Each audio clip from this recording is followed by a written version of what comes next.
Boa noite, senhores. Mais uma segunda-feira, mais um programa Fala Refrigerista aqui no YouTube. Toda segunda-feira esse programa semanal, bater um papo sobre refrigeração e ar-condicionado.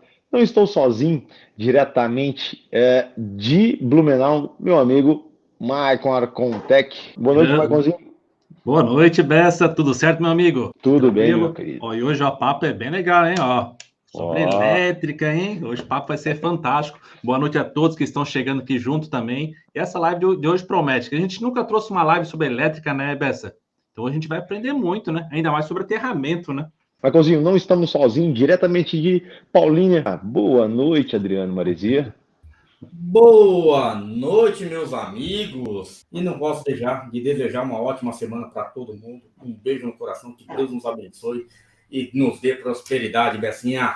Agora vamos chamar o nosso amigo diretamente da Europa, Rodrigo Men. Tudo bem com você, meu querido? Fala, refrigerista! Boa noite, meus amigos. Tudo bem com vocês? Boa noite, tudo ótimo. certo, Rodrigo?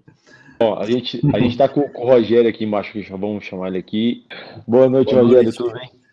Boa noite, pessoal, tudo bem? Boa Boa noite, noite, Rogério. Maicon, Rodrigo, Maresia, acho que saiu. Boa noite, Bessa. Puxar os meninos aqui, puxar o Elvis, puxar o Andrezão. Boa noite, André Mafra e Elstone, meus amigos da Engerral. Fala, galera. Fala, meus queridos. Boa noite aí, ó. É legal. Boa noite. Eu sempre gostei dessa sua entrada, meus queridos. Eles estão. Rapaz, isso foi tão natural, rapaz, esse negócio. Eles me perguntam como é que começou isso. Eu falei, não sei. Começamos a falar isso assim, sei lá, comecei. Eu não tinha muito roteiro no começo, né? E pegou, cara. É tão gostoso. A pessoa me vê na rua, fala, meu querido, oi, meu querido. Quando alguém que está acostumado a falar, fala, meu querido, eu penso que é seguidor, no fim das contas é só o jargão do cara mesmo. A gente acha que é tudo igual. É muito bom. Cara, obrigado legal, pelo convite, viu? Legal, cara. Isso acontece também no Fala Refrigerista. O Men foi para a feira dos Estados Unidos, os caras só chamavam ele de refrigerista. Eu tava na cavalgada, os caras, ô refrigerista, vem para cá, vem para lá, fala refrigerista. Os caras, o dia inteiro, fala refrigerista na minha cabeça, mas é uma forma carinhosa, porque Pega, indiretamente né? o pessoal pega gostoso e a gente sabe que a nossa informação tá chegando nas pessoas e a gente fica super feliz. E você, Elton, já tem alguma coisa que eu acho que eu já tô vendo o nome general ali, eu queria até que você explicasse um pouquinho esse general aí, mano. Bom, galera, então, sou Elvis Stone da Engerral Ar-Condicionado. Então, para quem não me conhece, e o general, ele vem das nossas patentes, né, na climatização. Então, como eu venho como aqui no Fala Refrigerista, eu acho que número 57, uma vez eu falei que eu iniciei na área da climatização dentro do Exército. Então, a gente trouxe o Exército aqui para a Engerral e eu sou o general da climatização. E os nossos alunos, eles também seguem patentes dentro do curso à medida que vão subindo de patente lá no aprendizado. Legal, hein, cara? Legal. Show de bola. Legal. Show de bola. E até para a gente começar nosso bate-papo, Andrezão, conta um pouquinho da história da Engerral. Para quem não conhece, Engerral Elétrica, o canal do YouTube, mas também tem a questão do profissional André Mafra. Fala um pouquinho dessa história para a gente. Cara, a história da Engerral, ela é muito similar à da maioria das empresas, né? Começamos lá atrás, eu não era sócio da Engerral, proprietário, eu fui contratado para ser engenheiro, e eles começaram com a NR10. E eu cheguei um dia para fazer um treinamento de NR10 e eu fui o único que avaliou, assim, o que tinha que melhorar no treinamento de NR10. Isso chamou a atenção dos meus sócios hoje. Na época eles eram os donos e eles falaram, mas o pessoal tá tudo falando bem, por que esse infeliz está falando mal aí? E aí eles me chamaram para conversar. Falaram, não, mas como você falou, não é que não é ruim, só que tem algumas coisas para melhorar, isso. E eles falaram, bacana, cara, quer dar um treinamento pra gente num sábado? Eu falei, eu venho, quanto que é? Eles falaram, na época era R$300 a diária. Porra, em 2014, assim, 300 conta diária que 8 horas, eu vou, ué. Aí pensei, né? Fui lá, cara, e aí deu um treinamento de NR10 muito voltado para elétrica mesmo. Levei minhas ferramentas, tudo. O que a gente menos falou foi de NR10. Falamos de elétrica, entendeu? E aí eu colocava o conteúdo no meio. E aí, com o passar do tempo, veio a ideia do canal do YouTube, foi dos meus sócios, né? Do Luiz e do Eduardo. E aí eles começaram o canal do YouTube, fizeram o canal, tudo, e falaram, agora você tem que começar a dar aula aí. Cara, eu não fiz engenharia para ficar dando aula no YouTube, não, mano. Eu falei isso. Eles falaram, cara, mas isso aí é o futuro, está começando um movimento desse de educação na internet, isso em 2015. Falei, então vamos testar. E aí o negócio caiu, rapaz, na boca do povo, foi fazendo aí, né, 1.000, 5.000, 10.000, 100.000, meio milhão, 1 milhão, e tem hoje, em geral, hoje tem 2 milhões, 2 milhões alguma coisa, 2 milhões e 100 mil, acho, no YouTube e as outras páginas também. Ao todo, a gente passa de 2 milhões e meio de seguidores nas redes. E tornamos, né, o pessoal fala que a gente é uma referência aí na área elétrica, a gente fica muito feliz com esse trabalho. E foi uma batalha, né, cara? Legal. E aí, paralelamente, vocês viram a necessidade ou a oportunidade de trabalhar com a climatização? Aí expandiu isso também para a climatização? A Engeral, ela começou com elétrica predial, que é a minha especialização, parte de projeto, tudo de predial. Antes disso, né, eu sempre fui eletricista, sempre trabalhei como projetista, depois me formei em engenharia, eu sou engenheiro de formação. E a gente viu que, além da área predial, a Engeral podia atuar na área industrial, falando de comandos elétricos, a parte CLP e toda essa parte de automação em si. E a gente foi e chamou o Elifab, que é o embaixador de comandos. Todo mundo tem um apelido na Engeral, viu? Todo mundo tem uma patente. General, embaixador, todo mundo tem. Todo mundo é um personagem, né?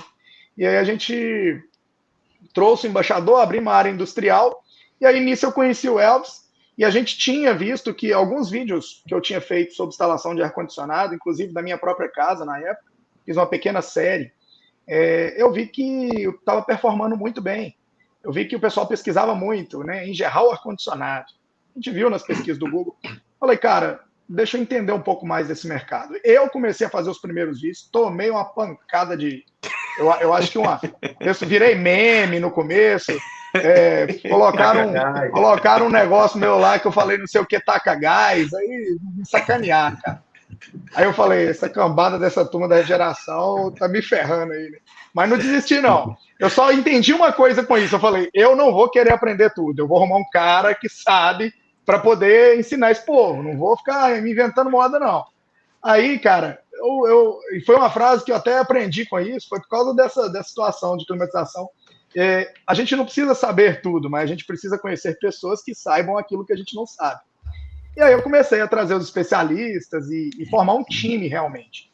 Hoje a gente tem as 3 áreas. Já tive a área também de energias renováveis, foi uma empresa, mas a gente acabou desfazendo depois, né, no início do ano passado. E aí acabou que a gente hoje está com a área de climatização, que é a nossa caçula, está desde outubro do ano passado, que a gente lançou, né? E estamos começando agora nesse trabalho de validação de treinamento, estamos pesquisando com os alunos também para ver o que a gente pode melhorar, como que a gente pode performar mais, parcerias, a questão da nossa comunidade. Então a gente está trabalhando para poder lançar em breve um canal de climatização também, na mesma pegada da Engeral, né, que a gente já tem. Então as novas áreas vão sempre virando novos canais aí de educação. Show, legal. O Rogério quer puxar lá pro roteiro? Vamos tocar por ali? Tá, o Elvis vai... Quem que vai pôr a apresentação na tela? É o Elvis? É o André? Eu coloco aqui. Tá. Gente, rapidinho, são 17 slides, tá? O pessoal não gosta muito de slide, mas é uma coisa que eles fizeram um material muito bacana que vai direcionar a conversa aqui. Vão colocando as perguntas, eu já favoritei alguns comentários, tem mais comentários que perguntas ainda, tá? Então pode fazer as perguntas, se a gente achar que está pertinente na hora, a gente já faz, senão assim que eles acabarem a apresentação bem bacana, bem curtinha, mas bem direcionada, a gente já começa a encher eles de perguntas, tá, gente? Vai mandando bala aqui na caixinha. Nós vamos ser bem rápido também, né, Elvis? Aqui a gente preparou uns slides aqui bem resumidos mesmo, só para a gente dar uma introdução. E o objetivo desses slides... o objetivo desse slide é só induzir vocês nas perguntas, tá? Porque aí vocês vão ver e vai surgir mais ideias a partir daí. Beleza? Eu já coloquei aqui na tela, vocês que liberam aí, né? Opa, então... Aí, ó. Legal. Vou liberar aí, na tela. Aí, beleza. Travou, não? Cadê? Aí. Show. Aterramento e proteção voltada aqui para refrigeração, bem rápido aqui também para vocês passarem. Elvis também pode ir pontuando aí, tá? Bom, basicamente, o que o aterramento elétrico ele nos remete, né? Ele é simplesmente um sistema que, para você executar um bom aterramento, para você conferir se o aterramento está funcionando 100%, você precisa seguir norma, procedimento e ter principalmente ferramentas adequadas. E na live de hoje, vamos falar um pouquinho sobre os dispositivos de proteção atrelados ao aterramento, como saber se o aterramento está correto e o que fazer quando a instalação não possui o aterramento, que é, acho que 90% dos casos, das dúvidas aí que os refrigeristas têm na hora de instalar o ar-condicionado e fazer todas as manutenções, né? Basicamente, a NBR 5410 é uma norma que fala bastante sobre aterramento e é uma norma sobre instalações elétricas de baixa tensão, tá? Quem quiser ir mais a fundo pode pesquisar. É uma norma extensa, mas o nosso canal tem vários vídeos a respeito dessa norma, tá? E o aterramento, ele é para proteção contra choque elétrico, proteção contra aterramento e equipotencialização, simplesmente para proteger a casa também, e a equipotencialização é mais importante, vou falar a diferença dos dois daqui a pouco, tá? Basicamente é isso, você tem que saber, e são nesses itens aqui da norma, quem quiser printar, para ir direto no assunto aterramento, são todos os itens da norma, são esses aqui, que fala exclusivamente sobre esse assunto, tá bom? Isso aqui é só um guia mesmo. Proteção contra choques elétricos. Esse aqui é o DR. Esse dispositivo, ele parece muito conjuntor, mas ele é um dispositivo que, junto com o aterramento, ele faz a proteção completa contra choques elétricos. E o dispositivo DR, para quem não conhece, ele trabalha na fuga de corrente. Toda vez que a gente tem uma energia vazando, vamos falar assim, indo para a Terra, esse dispositivo ele atua e ele desliga, como se fosse aquele anjo da guarda seu que está correndo lá e desligando o quadro na hora que você está agarrado tomando choque. Então, o dispositivo DR ele é muito importante para isso. Quem não conhece também, dá uma pesquisada no canal da Engerhal, digita lá, dispositivo DR Engerhal, que você vai ver como que é o funcionamento desse componente aqui. E ele hoje já está presente em muitos quadros, né? Então, é muito importante você saber que esse dispositivo ele protege realmente contra a fuga de corrente, tá? Esse dispositivo, ele desde 1997, ele se tornou obrigatório. Olha só, lá vai para praticamente aí 30 anos, né? Tem 25 anos já praticamente. E a gente sabe que em algumas instalações, o refrigerista, né, o instalador de ar-condicionado, o próprio eletricista, ele manda remover esse dispositivo, sendo que ele salva a vida.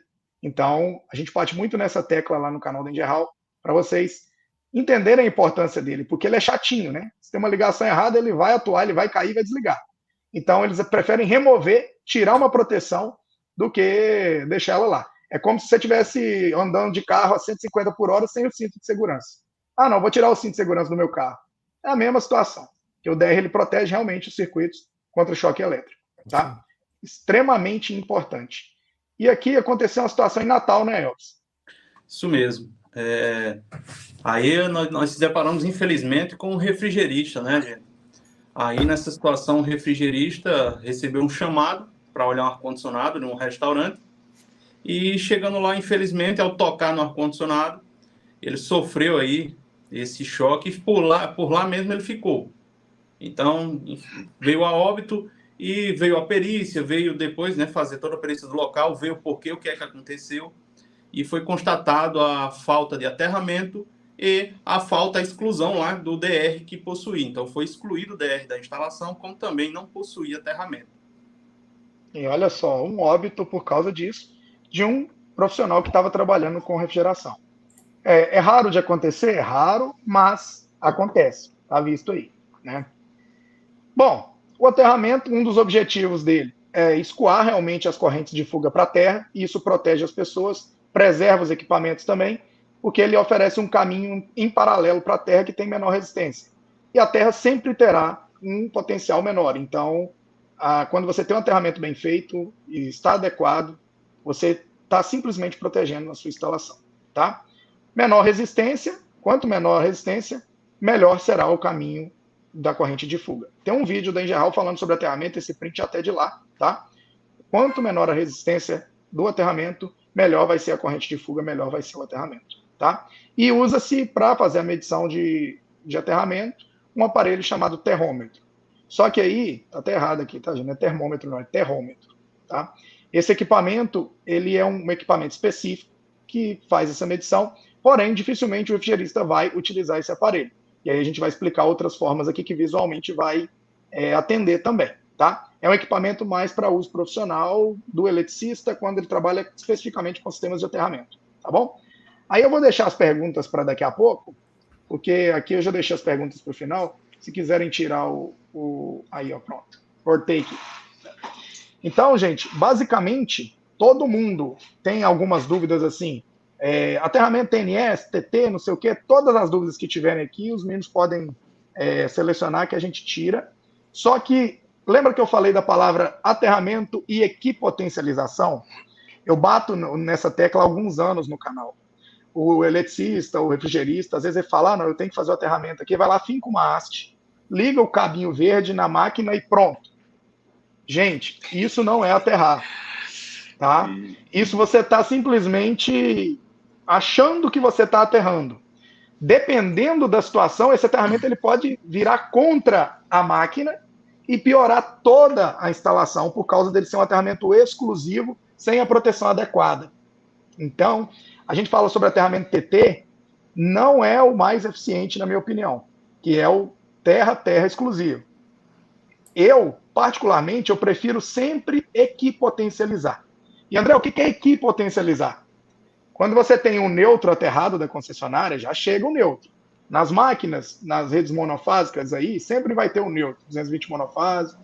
Quando aqui no Sudeste, que a gente tem o 220 bifásico, que vem 2 fases, a gente dificilmente vai ter um cabo de neutro chegando. Porém, a gente vai ter um cabo de aterramento que pode estar vindo do quadro ou não. A gente pede para deixar, né? Eu falo assim com o eletricista, ó, deixa lá 2 fases, né? O 220 com aterramento. Só como que ele ligou se não chega nem aterramento no quadro? Quando se tem, a gente chama de TNCS, tá? Esse tipo de sistema. Quando a gente tem um neutro aterrado chegando no quadro de distribuição, que é o neutro que vem do padrão, e ele está aterrado, a gente pode, quando ele está acima de 10 milímetros, né, vamos deixar essa observação, a gente pode tirar do barramento de neutro um cabinho de terra e levar para aquela máquina. Só que se tiver um dispositivo DR, ele vai atuar. Tem que ser tirado de um barramento de neutro que não esteja protegido pelo DR. E aí, os eletricistas sabem disso, que pode fazer isso. E você, como refrigerista, se você não entende de elétrica, você pode muito bem informar ao eletricista para fazer isso. E tem um vídeo nosso no nosso canal que é o que fazer quando a casa não tem aterramento. Está lá na Engerhal, tem mais de 1 milhão de visualizações. Lá eu mostro, na teoria e na prática, o que fazer nesse tipo de situação. Como avaliar o cabo que está chegando, como fazer toda essa medição para poder falar assim, olha, eu vou usar. Esse tipo de aterramento está tranquilo. E o mais importante, gente, mesmo que você não tenha um termômetro, que é um equipamento mais específico do eletricista, simplesmente quando você faz as medições com o próprio multímetro, entre fase e terra, e você tem uma fase aproximada do valor, de fase 127, 125, automaticamente você tem uma ideia de que o aterramento está mais eficiente. Então, essa é a forma de saber com o multímetro mesmo, você testar entre fase e terra. Coloca o multímetro na escala de tensão e testa entre fase e terra e vê quanto que ele está caindo. Não que você vai ter a certeza de que o aterramento vai ser 100% eficiente ali, mas que ele já dá um indício de que ele está bem, está conectado, tem continuidade. Sim, ele está. E é bom você bater o olho no quadro de distribuição também para ver como que estão os componentes ali. E o principal, se não é a sua área, você não acha que a elétrica é o que você quer aprender e aprofundar um pouco mais, tem o telefone de quem sabe, daquele parceiro mesmo para estar contigo. Porque do mesmo jeito que a gente pede apoio da parte de refrigeração, a gente também tem que dar apoio. Tem que trocar informação, tem que se ajudar, né? Isso é muito importante. O mercado está cada vez, pelo menos da refrigeração, está ficando cada vez mais solidário. Vamos usar essa palavra, um com o outro. Mas você vai dar uma palhinha, que tem o vídeo lá no canal, depois você até manda o link para a gente compartilha nos grupos, mas você vai dar uma palhinha, né, na apresentação aqui de como fazer esse aterramento, né, no quadro. Sim, a gente tem mais slides para frente de como que você faz. Até perguntando aqui o representante instalar, né? A Helena, ele colocou ali, né? Como que eu faço? Qual que é a solução? Deixa eu compartilhar então novamente aqui, ó, que aí a gente já mostra na prática mesmo, ó. Olha lá, ó. Pode jogar aí para nós? Eu não consigo ampliar a tela, não. Vamos lá. Bom, isso aqui responde a pergunta dele, olha lá. Estou em um apartamento antigo, a instalação não possui aterramento e não tem como colocar uma haste de aterramento. É um apartamento, não dá para fincar uma haste. O que eu posso fazer quando a instalação não tem aterramento? Quando não tem o neutro, que é esse cabinho azul aqui, ó, ele, em 99% das situações, ele é entregue aterrado pela concessionária de energia, lá no padrão. Então, a gente tem com o neutro aqui um aterramento TNC. Gente, na maioria dos casos, esse cabo aqui ele vai estar acima de 10 milímetros. Só se for uma casa muito antiga mesmo, que vai ter um cabinho abaixo de 10 milímetros da alimentação. Tá? Quando esse cabo for de 10 milímetros ou superior, 16, 25, você pode fazer uma derivação aqui, ó, antes do dispositivo DR, tá vendo? E ligar num barramento de terra. Você criou um aterramento TNS. No conjunto inteiro é um TNC, do qual o neutro vem aterrado, em comum, e antes de entrar no DR, eu fiz um TNS. Isso se tiver DR na instalação. Se não tiver, você pega sempre da entrada e cria um outro aterramento, um barramento de terra. Daqui você sai com o cabo para ligar na máquina, o cabo de aterramento. Tá? Então, isso aqui ó, é uma forma de resolver usando o aterramento TNCS, tá? Que é o que a gente fala. Então, ele é um tipo de aterramento funcional, ele resolve o problema e você vai estar mais bem protegido. André, eu posso, por exemplo, aterrar direto na máquina, levar um neutro e chegar lá e derivar para aterramento? Não. Isso aqui se limita, só pode ser feito do quadro de distribuição para trás, ou seja, do quadro até no padrão. Se você fizer, que nem o pessoal pergunta, posso ligar o verdinho do chuveiro no neutro? Vocês já viram essa pergunta? Ah, já. Posso ligar? Inclusive, não ele tem aqui. Isso não pode ser feito. No quadro pode ser feito. No chuveiro, no ponto de uso, seja no ar-condicionado, no chuveiro, não pode, tá? A norma não autoriza fazer esse tipo de ligação após o quadro de distribuição, que ele afeta toda a instalação. Né? Dessa maneira que você está fazendo, está na norma. Dessa maneira aqui que eu estou mostrando para vocês, isso aqui pode ser feito quando esse cabo azul é acima de 10 milímetros, tá? Legal. Então, se ele for abaixo de 10 milímetros, não tem solução. Ou você troca o cabeamento, aumenta a carga, chama um eletricista, tenta fazer um aterramento, se for uma casa, fazer um aterramento em paralelo, interligar com o neutro, tá? Agora, aqui eu acho que já acabou, né? Já. Agora, uma coisa, gente, que eu falo muito, equipotencializar, ela é mais importante do que aterrar, tá? Equipotencialização, que é interligar o terra com o neutro, antes do dispositivo DR. Depois ele vai cair, tá? Não pode ser depois de passar pelo dispositivo. Você interligar o neutro com o terra nesse ponto é equipotencializar. Amanhã eu estou saindo aqui 9 horas da manhã para ir lá no Rio de Janeiro fazer um aterramento que não foi mostrado ainda na internet, que é aquele aterramento na fundação, direto na estrutura. Tem uma casa em construção de alto padrão e a gente amanhã vai lá fazer a medição de toda a ferragem, toda a fundação da casa para fazer um aterramento ali. Então eu estou aqui com os equipamentos já, a gente está indo, porque esse é o melhor aterramento. Só que eletricista nenhum é chamado na hora que está batendo o baldrame da casa. Esse é o problema. Só chama o eletricista depois que está tudo concretado, já tem até parede em pé. É na hora de bater a laje que eles chamam o infeliz do eletricista. Aí o coitado, ele não consegue fazer. O que ele tem que fazer? Fincar umas hastes lá e fazer um aterramento, né, adaptado. Porque o melhor aterramento, pensa só, eu coloquei aqui na casa que a gente está fazendo aqui, tem 200 metros lineares de ferro para dentro da terra. Você acha que isso não é bom? Tem ferro cravado a 7 metros. É o melhor haste de aterramento que vai ter, ué. Porque André, a própria ferragem. E não tem perigo de, em vez de ir para o solo, essa descarga, essa possível coisa, subir para a estrutura e pegar alguma outra estrutura, André, esse aterramento? Quando ela está equipotencializada e está conectada, está toda interligada, não acontece. Nunca aconteceu. Por quê? A eletricidade ela sempre procura o caminho de menor resistência. Então, a terra sempre vai oferecer menor resistência. Sempre. Dificilmente você vai ter uma situação da qual a energia vai chegar assim num ponto aterrado e vai falar assim, não, eu vou ali pegar aquele cachorro ali que está preso na tomada e não vou descer aqui na fundação. Ela vai preferir para a terra. E quando você tem muitos pontos aterrados, que é o caso de uma fundação, essa casa minha que a gente está executando aqui são 54 estacas brocas de 6 metros de profundidade a média cada uma. Então pensa só, tem 50 mil reais só de ferragem para dentro da terra. Então, só de ferro. Então, ali é o melhor sistema de aterramento que você vai ter. Inclusive, a gente vai ligar SPDA nela, a casa vai ser toda protegida. Se cair um raio, ele desce pela estrutura da casa e vai para o chão. É porque a casa se comporta como uma gaiola de Faraday. Então, é uma proteção assim, fora de série. Só que a realidade é diferente. Quando a gente chega na casa, né, o eletricista ele já está batendo a laje e aí não tem como ele, por exemplo, ficar descascando pilar para fazer aterramento. Não pode.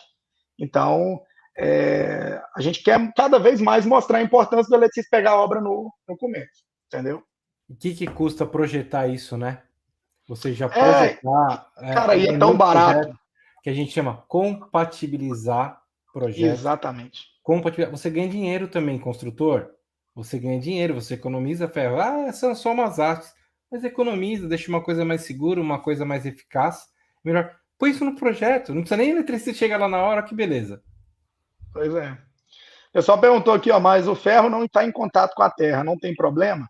Não, o concreto, na verdade, não é um isolante, né? O concreto, ele é um condutor. E ele na verdade, não é um isolante nem um condutor, mas ele não tem uma resistência alta. E dá para se medir, inclusive, né? A resistência do concreto. É uma das coisas que a gente vai ensinar amanhã.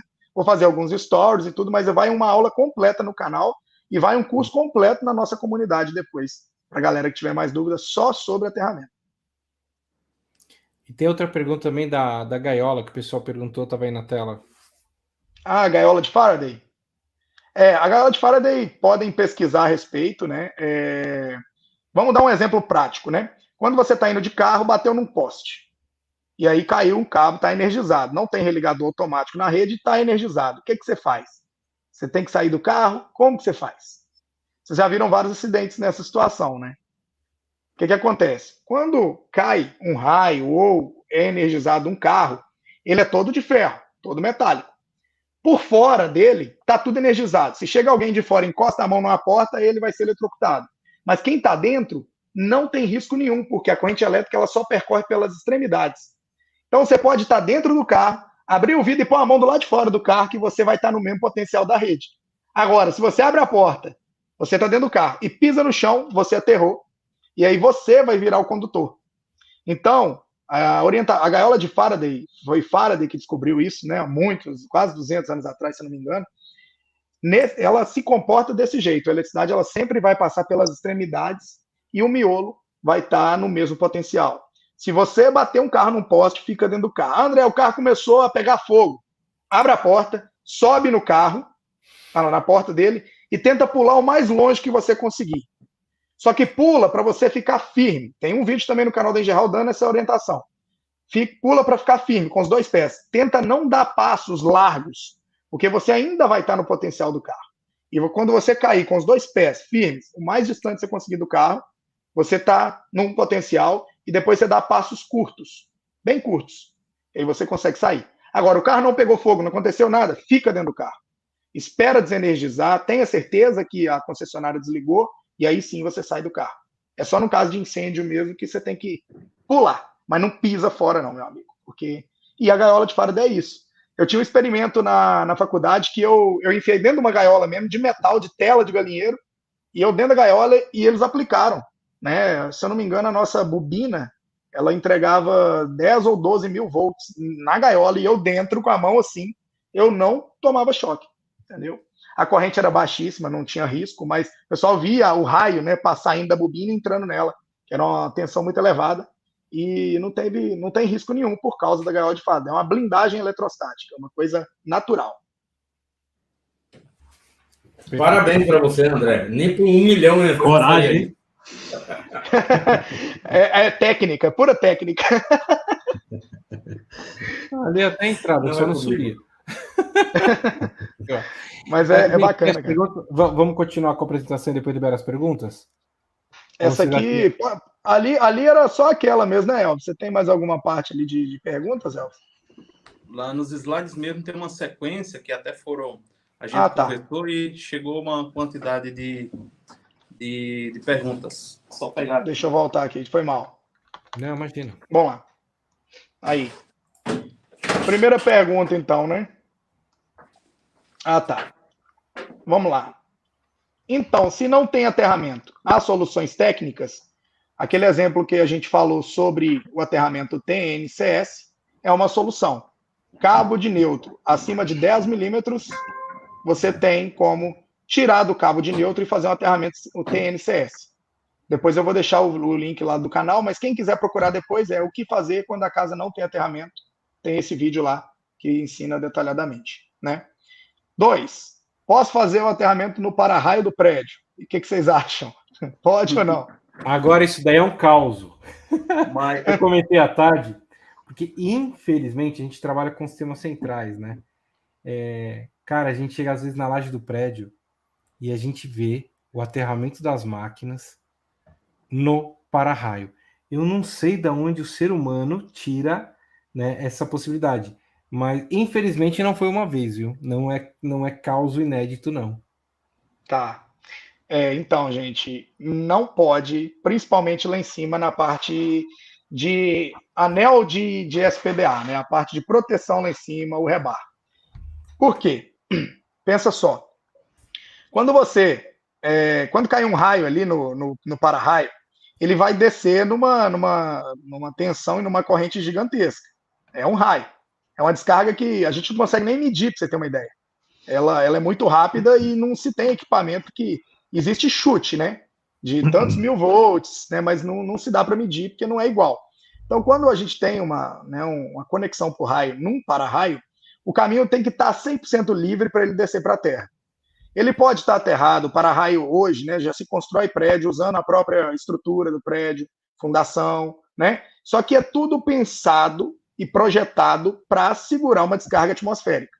Se você simplesmente chega ali no cabo de alumínio, que está lá em cima, ou no condutor de cobre, caso seja cobre, você vai conectar as máquinas de aterramento ali, na hora que houver essa descarga induzida, a descarga atmosférica, o raio, ela pode muito bem sobrar na máquina. E aí, pode ser só um resquício, mas pensa só, tem 20 mil volts descendo ali. 200 volts resolveu vir pelo aterramento. Pronto, queimou a central. Acabou. Queimou a máquina. Aí então, vai vir não alguma pode. coisa, né? É muito difícil não vir.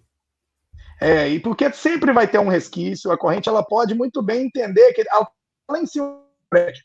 Às vezes a máquina está bem ancorada ali, vamos falar assim, né? Está bem parafusada, está tudo muito bem em contato com a laje. Na hora que ele vê ali um caminho mais próximo, pode acontecer de estar molhado, por exemplo, ter chovido. E aí, meu amigo, ele vai entender que aquilo ali é um bom caminho para ela passar e é pela carcaça da máquina. Aí, desculpa, mas fudeu. Aí fudeu. Então, não faça. Ligue no sistema de aterramento, procure barramentos de equipotencialização. Nos prédios sempre vai ter pontos de conexão.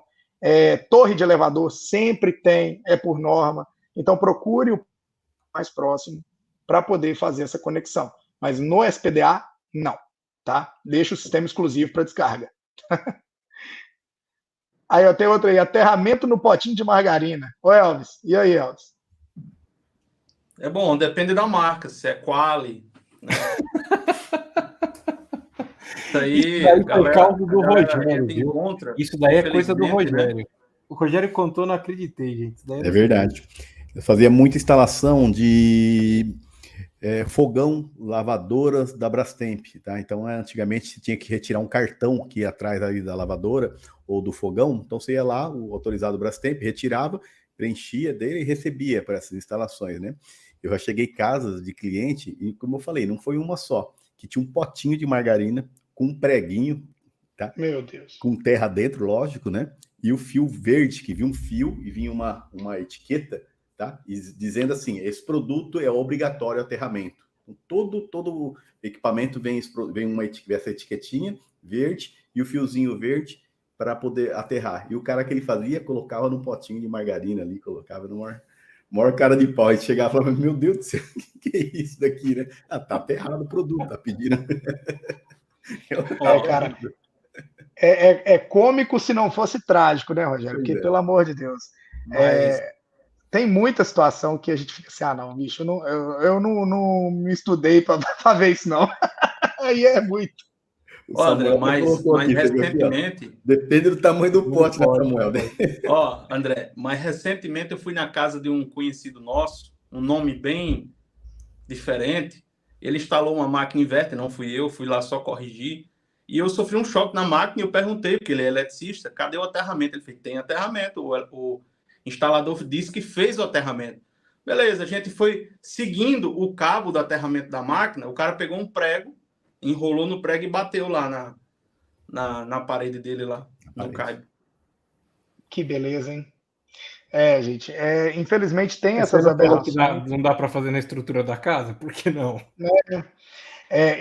Cara, é uma situação. Aterramento é um assunto que até entre os eletricistas a gente tem que ficar desmistificando, cara.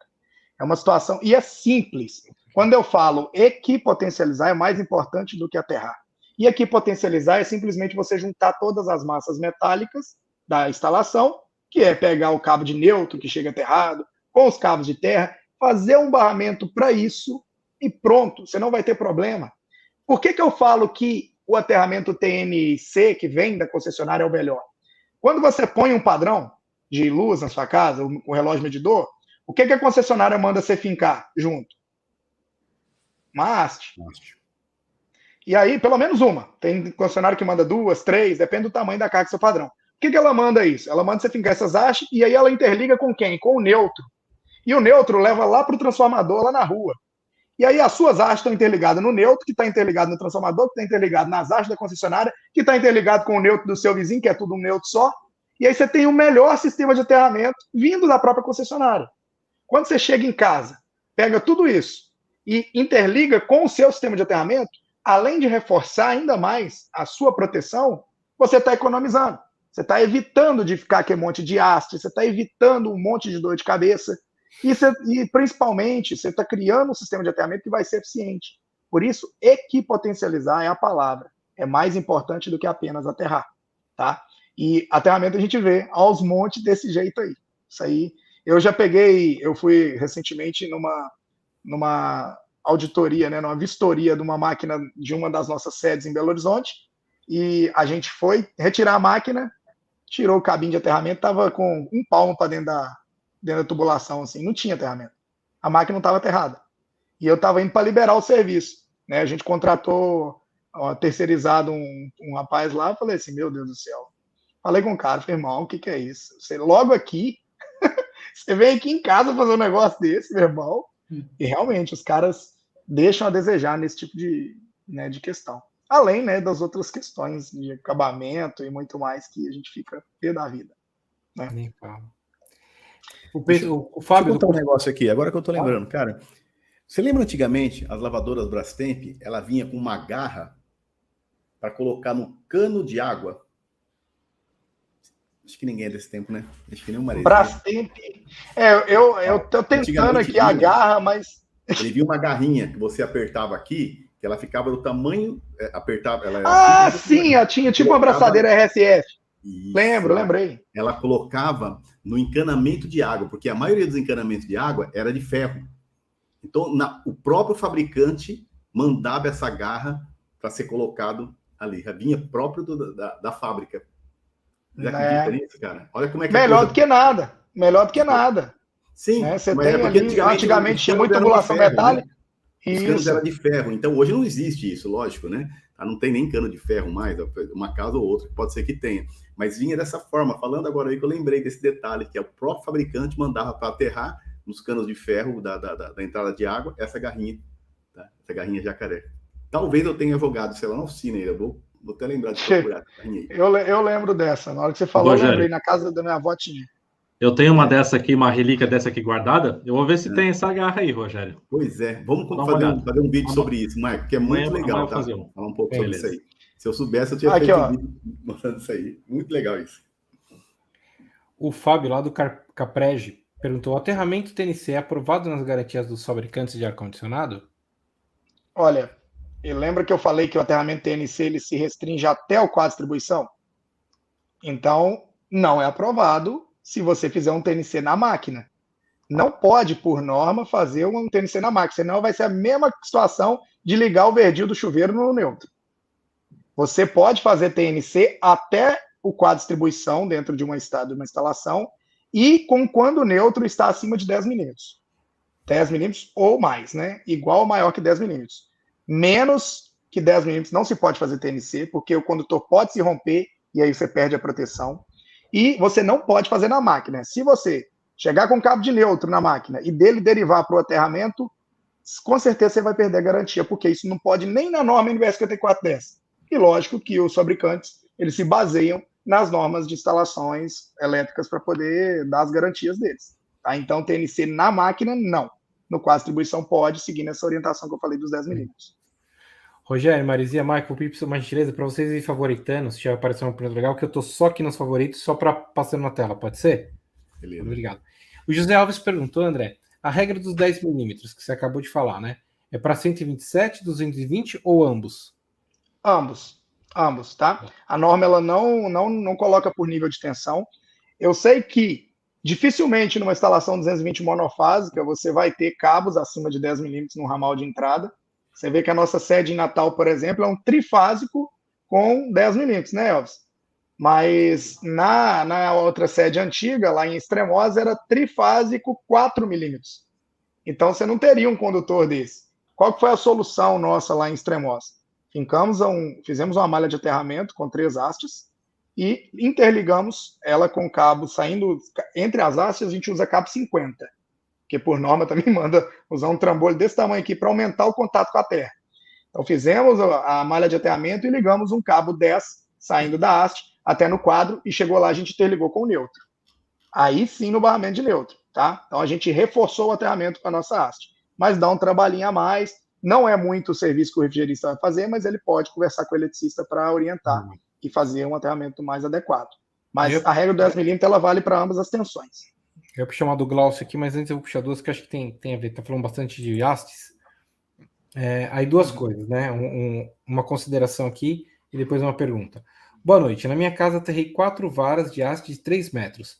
Segundo o eletricista, devido ao terreno ser arisco, uma em cada lado da casa. E aí, uma pergunta aqui do Thiago. Tem uma quantidade de hastes para fazer o aterramento? Tá. Isso aí é pergunta recorrente. Primeiro, a outra lá falando uma em cada ponto da casa. Olha, você não criou uma malha de aterramento, tá? Você criou 4 aterramentos distintos, com uma haste em cada. Então, ele não está na sua eficiência total se você não interligou elas em algum lugar. Vamos supor que você tem 4 hastes, um em cada ponto da casa, pegou o cabo de aterramento e foi lá no quadro e chegou num barramento de terra. Aí sim você interligou as 4 hastes ali. Vai estar eficiente? Sim. Só que se você não interligar com o neutro, não criar um barramento de equipotentialização, você vai ter 4 aterramentos interligados ali e só. Entendeu? Agora, quantidade mínimas de hastes. Não existe uma quantidade mínima ou máxima de hastes, só que com o terrômetro, quando você começa a fincar as hastes, você vai medindo a resistência de aterramento. E aí, a norma fala o seguinte, a resistência de aterramento tem que ser a mais próxima de 0 possível. E aí, com o terrômetro, você fincou uma haste, vai dar tipo 200 ohms. Fincou 2 hastes, caiu para 100. 3 hastes, agora está 40. Pode ir caindo nessa... Quanto mais contato com a terra, mais haste, mais cabo tiver na terra, mais baixo vai ser o aterramento. E eu mostro isso na prática. Aí você só sabe com o terrômetro ou fazendo um estudo de solo, que dá para fazer antes, só que é mais um trabalho de engenharia. Muito difícil de se fazer esse estudo. Depois você faz com as hastes mesmo, faz seu aterramento, interliga.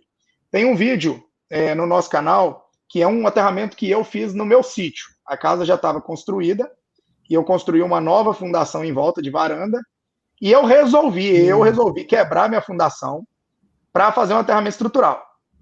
E os caras ficou doidos. Você não pode quebrar a fundação. Eu falei, eu posso porque é minha casa. Aí eu quero mostrar para vocês como que isso é na prática. Porque num cliente, realmente, a gente tem que ter um monte de laudo civil para poder fazer isso, mas eu estava quebrando um pedacinho de uma varanda que eu mesmo fiz. Então eu estava só para mostrar como que funciona o planejamento. Em vez de fazer, quando estava fazendo a fundação, né? Tem que fazer para depois quebrar, né? Quebrar.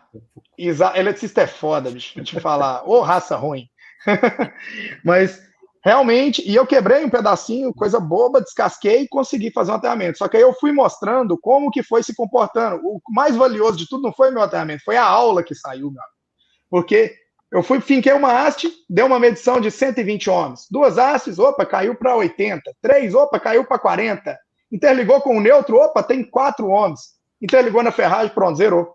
Então, foi mostrando, olha como é que o aterramento foi se tornando mais eficiente com o equipamento medindo isso. Aí, cara, tá lá, né? Fizemos o aterramento... como é que é? Fizemos, na Casa da Roça, um negócio assim. O aterramento ideal, acho que foi isso. Tem esse vídeo lá. E é só pesquisar também que está na prática. Um vídeo de 20 minutos, é uma aula completa sobre aterramento. O Rogério vai responder uma pergunta aqui com outra pergunta, vai te dar um argumento. O Rodrigo Matos pergunta aqui, como argumentar com o cliente da necessidade do aterramento? Difícil demais. Aí o Rogério tem uma pergunta que vai ajudar os argumentos que você precisa, Rodrigo.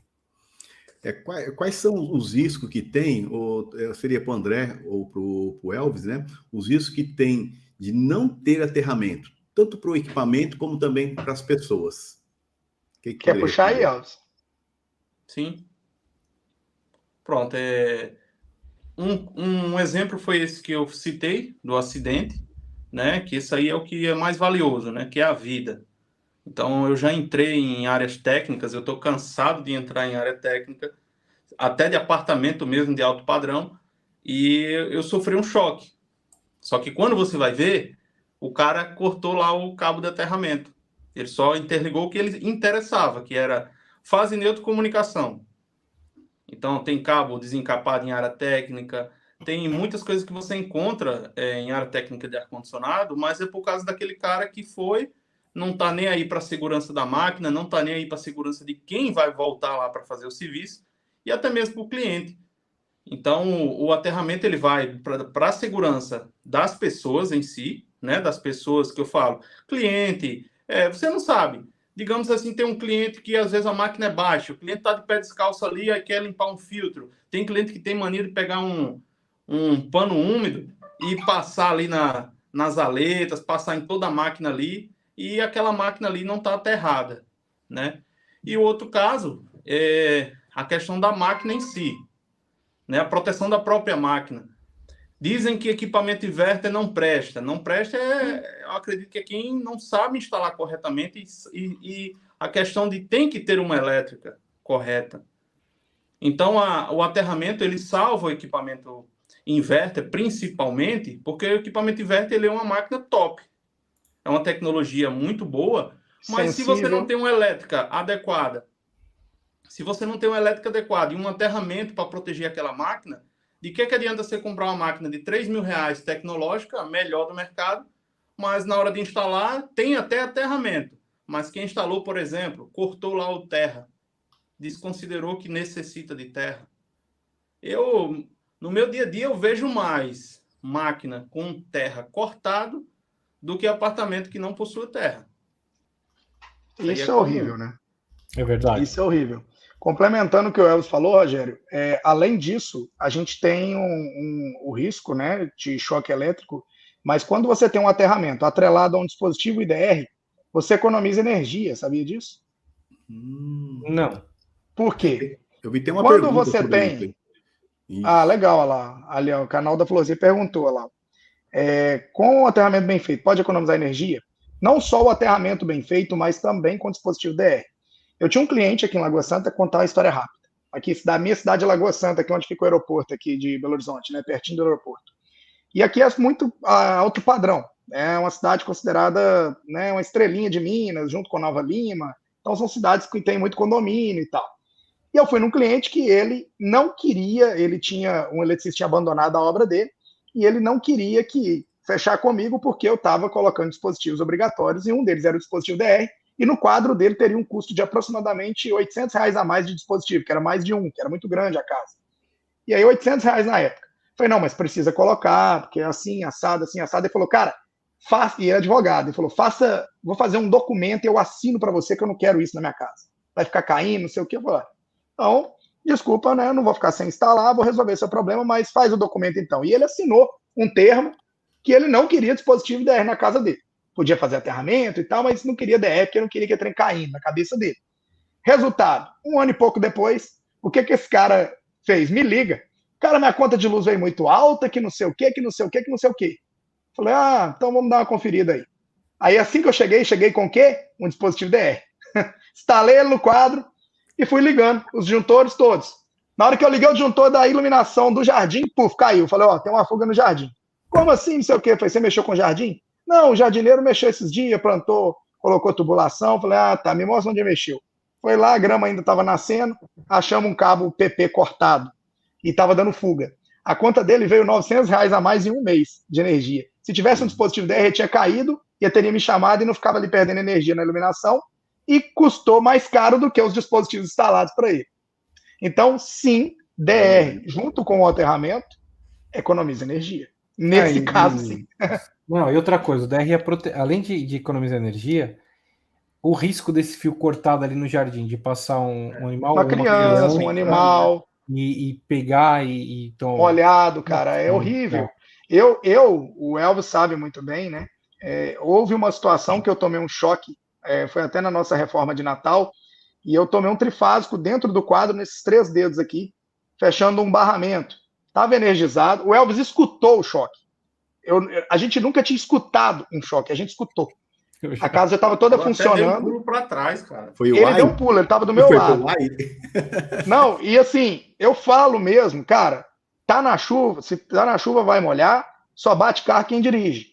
E eu tomei todos os cuidados, eu tenho 17 anos de profissão, e eu simplesmente olhei, o quadro já estava tudo energizado, eu falei, nossa, esqueci de pôr o isolador do barramento, aquele negocinho amarelo, de proteger os dentes do barramento. E eu fui colocar energizado, o isolador era furado e não isolava o filho da puta. A marca, eu dava vontade de processar a porra da marca. E ele era vazado. Na hora que eu empurrei, eu arrepio de lembrar, cara, do choque. Por que o DR não atuou nesse caso? Porque eu tomei um choque entre fases. Eu não fui aterrado. A energia entrou numa fase aqui, saiu nesse dedo, saiu nesse aqui. Então eu não chegou aí para aterramento. Porque se tivesse dado fuga, eu estava de bota e tudo, mas se tivesse dado alguma fuga, o choque seria pior, teria provavelmente passado no meu coração. E aí a conversa era outra. Talvez nem teria conversa, né, numa situação dessa. Então, o DR iria atuar nesse caso se houvesse uma fuga. Então, o dispositivo DR ele custa R$150, R$200 hoje no mercado. Mas, cara, não abra mão. É uma proteção que você vai ter e é uma coisa que faz a diferença numa instalação.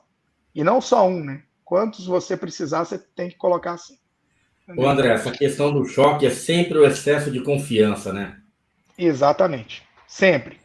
Choque... Você machuca com excesso de confiança. Eu tô rindo que eu tô lembrando caos, gente. Tô lembrando situações aqui, cada uma. Cara. E a gente só vai se machucar quando a gente tem excesso de confiança, galera. E é o que eu falei, 17 anos, né? E mesmo assim, toma pancada por excesso de confiança. Uma vez eu em cima de uma escada na obra, escada de alumínio, um gênio cortou os fios da extensão na minha frente. O fio veio certinho na escada. Eu desci pelo lado contrário, filho. A sorte que caiu, a sorte que eu caí. Mas umas que... Às vezes não é nem excesso de confiança, Marizia. Não. Tem outro, talvez. Tem que tomar muito cuidado sempre. Eu falo muito da questão do excesso de confiança quando a gente não analisa o trabalho, o que a gente vai fazer, achando que a gente tem o pleno conhecimento, a tendência da gente se machucar é muito grande. Em qualquer situação, subir num telhado, subir numa escada, levar uma condensadora no braço, mexer com equipamento energizado. Eu vou ligar aqui principalmente extensão. Eu vou ligar no barramento. Esse é um caso, aconteceu comigo no shopping Plaza Sul, perto de você lá, Rodrigo. Isso foi em 98, 99, e o telefone tocou, eu peguei o celular, coloquei na orelha, e eu estava medindo as ponteiras para ver a corrente, para fazer a anotação na planilha. E acabou escorregando, bateu. Eu desarmei o disjuntor geral do shopping. Caralho. Foi. A burdoada foi grande. Um puta curto, viu? Porque para atuar o disjuntor geral assim... 380. Bateu que o negócio... Acho que é a mesma coisa. Chegou a abrir um arco? Chegou a abrir um arco? Abriu o arco. A minha sorte é que eu acho que não pegou em mim, cara, senão eu tinha ido pro saco. Mas assim, você vê que a roupa, eu usava uma camisa branca da empresa e ela ficou escura com a pancada. O arco. Então, cara, e a calça ficou que cor, Marizia? Marrom. Marrom. Ficou marrom menos. Rolou, desculpa, eu sei que não é para isso, mas rolou muita Não, de repente começou um fedor de fumaça, né? Mas eu já Não, vi isso aí. Começou o pedô, mas não era de queimado. Não era de queimado. Não era de queimado. Vocês já devem ter visto também isso daí do cara tomar choque e acontecer os acidentes. Rogério, a gente não combinou, mas será que vocês podiam falar? Tem muita pergunta sobre aterramento e o inverter. Eu vou subir algumas aqui e aí vocês vê com o André a melhor maneira de responder. Eu acho que não seria o caso de responder uma a uma, mas espera aí, cadê? Roubaram aqui as perguntas, né? Bom, começou com a Helena aqui, mas tem umas 6, 7 perguntas. Quando no aterramento para instalação dos aparelhos condicionadores de ar inverter, tem alguma solução? Aí eu acho que o aterramento, a solução para aterramento é uma das que o André já falou, né? Sendo para inverter ou para fixo. Perguntaram aqui também, que a gente acho que desfavoritaram, que do inverter é mais importante e mais complicado a falta do aterramento que no on-off. É verdade isso, Rogério? Comigo? Sim. Se for comigo, é verdade isso. Inclusive, tem equipamento que a referência é o aterramento entre a unidade interna e a externa. Se não tiver interligado, aterrado as duas máquinas, ela não tem comunicação. Tá? Olha que Porque bacana a comunicação isso. é importante. Ela vem ali de um sinal da interligação dessas máquinas. Tá? Então, é extremamente importante. Isso. Se não tiver o aterramento, ela não dá comunicação. Não tem comunicação. Que tá? top. Aí muitos colocam e falam, minha máquina não funciona, não sei o quê. A primeira coisa que ele pergunta, tá aterrada as máquinas? Entre elas, pelo menos, tá aterrada. Não vi isso, mas ela tem que ser aterrada. Então, toda máquina tem que ser aterrada, tá? Porque algumas delas, a referência é o aterramento. Que legal. Ô, Rogério, e é até inteligente, porque o cabo de aterramento, ele não trabalha energizado, só no caso de uma fuga, e não vai ser constante. Então, é muito inteligente usar o cabo de aterramento para fazer a referência de comunicação. Muito bom isso aí. Diga, Becinha. Isso explica, Rogério, de alguns equipamentos novos, quando a gente vai fazer a instalação e ele dá um choquezinho ali, principalmente o ajudante vai apertar ali a máquina já em funcionamento, ele vai apertar, por exemplo, os parafusos ali do calço de borracha, ele toma ali uns petelecozinhos, é justamente por causa disso, dessa comunicação, né? Essa referência. Pode ser? Boa. Pode ser. Tem isso aí também, tem fuga também na placa, tá? Já ocorreu alguns problemas de fuga na placa da condensadora, por exemplo. Aí pode estar alguma coisa não está isolado, né? E aí ela pode ter uma fuga ali e dar esse pequeno choque. Até para conversar com os meninos do inverter na prática, que aí quem fica na bancada fala assim, pô, você tem que aterrar. Aí você fala assim, não, mas eu até tento, companheiro, até tento. Tem instalação que não tem condições, não vai, não tem jeito. Mas é as dificuldades que a gente tem em campo, né? Tem o mundo ideal e o real. Isso eu faço muita questão. O canal da Engerral, ele cresceu com até, desculpa, mas essa tomaiada de cu do nada, entendeu? Que a gente ia pra obra e ficava tomando rabo. E aí eu falava, velho, vou mostrar como é que é essa merda aqui, ó. Como é que eu resolvi? Ó, certo ou errado, eu resolvi assim. Então, todas as nossas tomadas de rabo a gente mostra. E aí a galera curtia demais, cara, porque, pô, véio, os caras mostram até a merda que eles estão fazendo. E realmente, falou, ó, eu não tenho esse cabo, não tenho isso, estou fazendo desse jeito, vou te mostrar como é que eu estou fazendo. Teve uma vez que eu fiz um vídeo que era para... eu falei, eu vou fazer a norma se adaptar a mim. E o pessoal não acreditou. E eu fiz a norma se adaptar a mim. Que não podia se usar um tipo de cabo enterrado, eu fui lá, enterrei o cabo, mostrei como se fazia e fui lá e mostrei a nota da norma que falou, ó, você pode usar esse cabo no chão se você botar as caixinhas nas paredes. Aí eu falei, então eu posso usar. Aí eu fiz as caixinhas em vez de no chão, nas paredes. A conexão ficou tudo fora do chão. Aí eu pude usar um cabo mais barato, que podia. Aí mostrei, ensinei o pessoal, pô, bacana. Na norma autorizou, então parabéns, você ensinou uma nova pra gente. E aí eu fiz a norma se adaptar à minha necessidade, eu brinco muito disso. Então tem muita coisa que dá pra gente fazer a adaptação, né, conforme a norma manda, para economizar, lógico. Aqui tem do Alex, um abraço, Alex. Em relação ao DPS, é importante individualizar ele especificamente para equipamento de ar-condicionado, principalmente nos inverters? Tá. Ó, vamos lá. DPS, existem 3 categorias. O que é DPS? Desculpa, então vamos lá. DPS é o dispositivo de proteção contra surtos. O DR ele protege contra a fuga de corrente e que origina o choque elétrico. Então ele evita que a pessoa morre de choque elétrico. O DPS ele protege contra surto. O que é o surto? É a descarga atmosférica, é o transiente da rede, que é um elevador subindo e descendo, ele gera uma corrente induzida que pode entrar uma tensão indevida para dentro de casa e queimar um equipamento. Então, o DPS é o dispositivo de proteção contra surto, que é vermelhinho, que a Clamper fabrica, que vocês já devem ter visto, que é um dispositivo vermelhinho nos quadros. É o mais famoso, é o da Clamper, que é aqui na minha cidade também. Então, esse dispositivo, a função dele ele está lá. Qual que é o limite para ele trabalhar? Vamos lá, em 127. Ele fica monitorando a corrente. Aí ele fala assim, tá 127, tá top. 130, tá top. 140, tá legal. Aí ele vira, putz, deu 200. Não pode. Aí o que ele faz?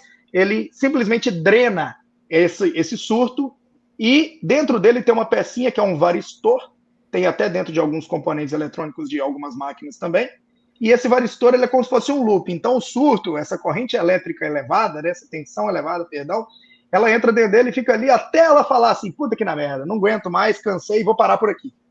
Então essa é a função do DPS. Agora, se a tensão está muito alta, ela entra dentro do varistor e roda, chega no final do varistor e fala, agora eu não aguento mais, e sai fora pelo aterramento, porque ele é aterrado esse dispositivo.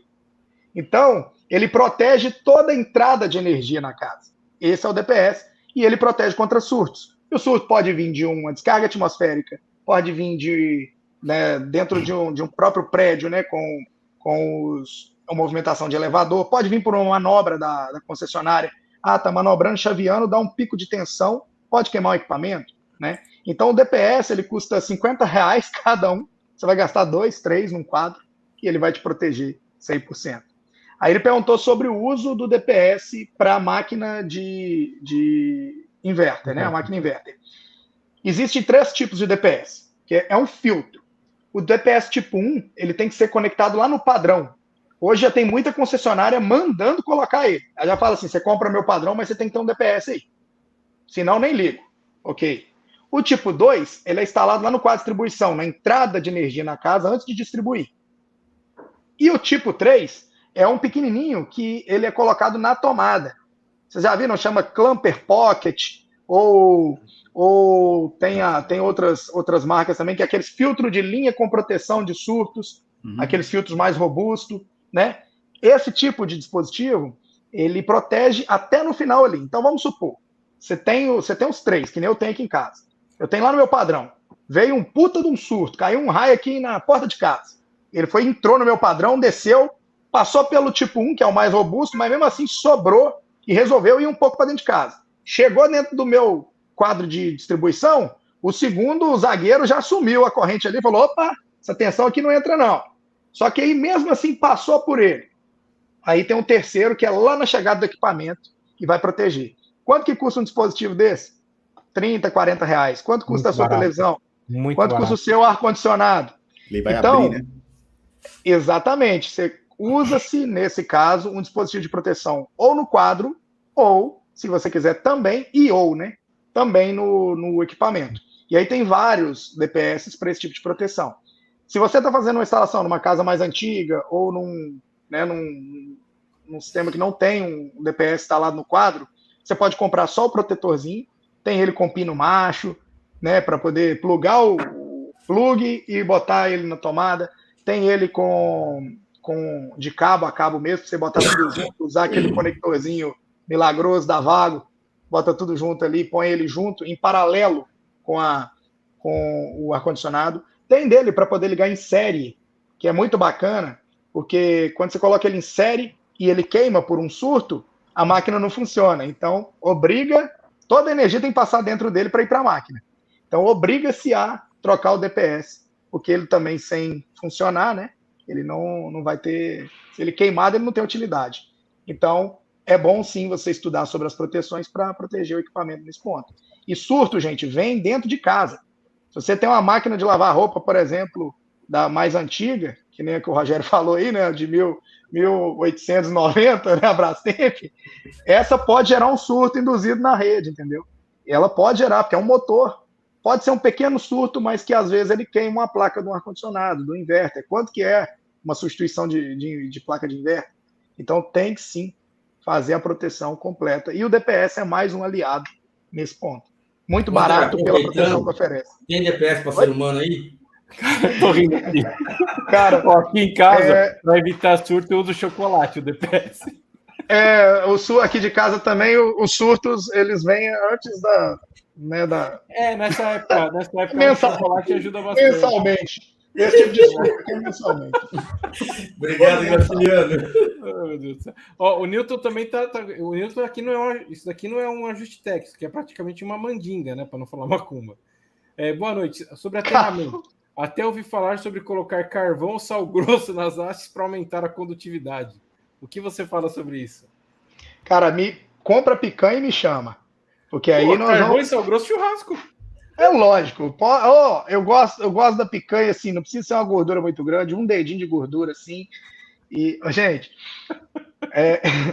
existe até uma solução no mercado, que é a terra em gel, né? Que é uma solução para você botar dentro do buraco, para medir com a haste. Só que com o tempo, esse tipo de situação, a terra drena, entendeu? Então você vai ter uma boa medição, talvez, ali fazendo essas adaptações aí com sal, mas você só vai gastar à toa. O aterramento bom, a norma pede que a gente meça ele com um buraco cheio d'água. Então, até mesmo para fincar uma haste, gente, pelo amor de Deus. Se você não tem um equipamento, que é um martelete com um adaptador, fincar a haste na mão ou na marreta, eu vou te falar, é para pagar pecado, entendeu? É para pagar pecado, é doloroso. E ainda mais as hastes da CEMIG, que é aquela encantoneira, a daqui que é pior. Aquilo ali é uma aberração. Mas só quem fincou sabe, entendeu? E usar sal grosso, usar carvão, nossa, já fiz teste disso, inclusive, não adianta de nada, sabe? Não é mito, tá? Puro mito. O churrasco é melhor. E deixa para fazer o churrasco, tá? Falando um pouquinho de outros materiais também. Sobre os cuidados com cabos de alumínio que encheram o mercado, estão dando diversos problemas com aquecimento e quebra de condutores. Cara, Elvis, você já pegou a situação aí com cabo alumínio aí recentemente? Que o André ele é mais acostumado nos cabos de alumínio, né, de transmissão, aqueles cabos que tem até lá na casa na sua fazenda lá. Mas esse cabo que ele está falando, eu sei qual é. É um cabo que criaram, que é o cabo cobreado. É um cabo que fizeram para baratear os materiais de ar-condicionado, e ele é um cabo de alumínio pintado de cobre. Eu chamo pintado de cobre, porque ele não é nem banhado. Então, quando você corta ele ali, aí você olha, pronto, ele é todo prateado, e quando você retira a proteção de borracha, você vê um pouco do dourado do cobre, mas ele é de alumínio. E o que é que acontece principalmente aqui em Natal, em regiões litorâneas? Esse cabo, com o tempo, ele vira farinha, parece farinha de trigo. Ele se transforma dentro do cabo PP lá, ele vira uma farinha, ele estoura todinho. Então, muitos ar-condicionados aí, quando você vai ver, meu ar-condicionado não funciona, meu ar-condicionado não liga. Aí você chega lá, na hora que você vê o cabo, porque ele é visível, ele é de fácil identificação, devido à marca, aí eu digo, já sei, tá? Esse cabo aí tá atorado. Aí quando você toca no cabo, ele vem na sua mão, todo esfarelado. Então, esse cabo aí, ele não é correto para uso de ligação de ar-condicionado. Se inventaram para ligar algum equipamento, ar-condicionado que não é. Quem começou a vender para baratear, porque ele é 50% mais barato, né, que o de cobre, mas ele não serve para ar-condicionado, não. É problema. Na verdade, não serve para nada, tá, gente? Não serve para nada. Hoje existem, eu até vou dar uma dica aqui, existem, se eu não me engano, 15 ou 20 marcas que são associadas a uma associação chamada Qualifio. Na internet vocês têm como ver quais marcas são essas. Então a gente tem entre 10 e 20 marcas no Brasil, pode ser mais, menos, não tenho certeza. Mas assim, essas marcas, elas são reconhecidas e são auditáveis entre elas. Os próprios fabricantes fazem auditoria entre eles. E eles se certificam. Então, é uma união das marcas que fabricam cabos normatizados, que criou essa associação Qualifio, e o profissional ele tem que saber, na hora de comprar, ele tem que saber identificar isso. A forma mais rápida de identificar um cabo que não é de cobre é com um pedaço de imã. Se você chegar perto do cabo e ele grudar no ímã, pode saber que ele não é de cobre, porque cobre não, né, não tem atração. E aí o alumínio, o ferro mesmo, qualquer coisa que tiver, você vai ter uma certa atração. Tá? Então, Inclusive, tinha um pedaço aqui em cima da bancada, não lembro o que foi que eu fiz, mas estou até com um aqui. Se você olhar aproxima assim, mais nesse aí. sentido, ele é dourado. Ou Olha dourado isso. não, ele é meio esbranquiçado. Ele é alumínio mesmo. E aqui, ó, eu tenho um raspado, ó, que eu raspei agora. Olha isso. Rapaz, até numa máquina de 12 mil ele derrete que não sobra nada. Tem um Até com uma máquina de 12 mil. É baixa capacidade. É só uma 12, né, Maresia? Vai derreter do mesmo jeito. Você não estava usando esses pedacinhos para instalar a máquina, não, né? Isso aí foi apreendido pelo general, rapaz. Respeita a patente, ó. Carga apreendida. Cara, galera, e estão falando muito, eu tenho uma situação que eu perdi as minhas garantias das 8 máquinas na primeira sede da Ingerhall por causa de tubulação de alumínio. Vocês acreditam nisso? E eu não tinha noção quando a gente contratou, isso foi em 2016, contratamos um pessoal que tinha sido recomendado e eles fizeram todas as infras com tubulação de alumínio. Houve vazamento dentro da parede, para variar, né? E quando eu chamei a Samsung, que eram os equipamentos na época, chamei a vistoria técnica, ele abriu e falou, mas está tudo com alumínio. Eu falei, mas como assim? O seu instalador instalou alumínio, o manual não pode, tem que ser de cobre a tubulação. Falei, todas as máquinas, todas, perdi todas, um prejuízo gigantesco, porque o fila da puta, nunca mais vi ele. Porque se eu tivesse visto também, hoje ele estaria num cemitério, trabalhando de... Não, ele estaria trabalhando lá de coveiro. Eu não faço nada com ninguém, não. Eu só falo mesmo. Só late esse cachorro aqui. Sobre o caso do transformador na rua, né, que você comentou. Neste caso, o transformador da rua entrar em curto, qual será o problema nas residências? Tá, em curto, não deve afetar em praticamente nada, porque ele vai atuar as proteções, vai ter religador e tal, não vai dar esse problema. Agora, o que pode acontecer é essa sobretensão, né, ele injetar nas residências. E aí nós temos um problema seríssimo, queima tudo, porque a sua residência está toda programada para trabalhar com 127, 220, e aí seus equipamentos vão receber ali 1.000, 1.500, dependendo, 13.000 volts, dependendo de alguma situação. É raro de acontecer, mas pode acontecer. E aí dá um surto gigantesco e queima tudo. Nesse caso, você solicita reembolso dos equipamentos para a concessionária, e 99% dos casos você vai ter êxito, porque é uma falha, a concessionária vai pagar. Mas ela pode muito bem solicitar também a sua proteção que você não tem. Eu já vi acontecer isso. Não tem o DPS. Pronto, a concessionária fala, não tem o DPS, você devia ter essa proteção aqui para... Aí vai uma briga judicial, e já aconteceu muito caso disso, né? É uma coisa que eu até falo, né? A concessionária chegou, ela vai se limitar ao seu padrão. Eu quero entrar dentro da sua casa, com a ordem judicial, então. Eu até falo para proteção do consumidor. Se você tiver DPS, tiver tudo certo, beleza. Mas mesmo assim, você pode se resguardar o direito de não autorizar a entrada, porque tudo vira foto, pode virar prova num processo contra você. E, infelizmente, quando a gente fala de concessionária de energia, a gente tem muito lobby. Então, acaba que é para agradar uma minoria fila da puta que, né, a gente tem que nos proteger também. Então, eu oriento todo mundo. Pergunta para o Elvis à tarde, da questão do DPS da concessionária. A gente estava falando sobre isso à tarde. Sim, porque hoje... a Daikin, né, no manual, ela cita o uso do DPS, claro, para resguardar para em uma situação de um surto não vinha danificar a máquina. O que foi que aconteceu aqui já uma vez com uma cliente que entrou em contato comigo querendo um laudo. Meus ar-condicionados queimaram todos. Você tem como vir aqui e falar? Tenho. Só que cheguei lá, as placas estavam queimadas, né? Quando eu desmontei as placas da condensadora, eu vi pontos queimados ali. Aí a Cosern, depois ela entrou em contato e falou que a concessionária daqui, que ela não possuía DPS. Então, foi um erro, sim, da concessionária, mas quando ela levou para frente a situação dos ar-condicionados queimados, aí eles disseram, mas cadê? Aí, pior que gerou essas provas aí contra ela mesma, ela não possuía os DPS na instalação dela. E queimou tudo. E muitas vezes, nesse caso, não tem muita proteção, sabe? Não tem muito onde recorrer, não. É até interessante a gente entrar nesse assunto.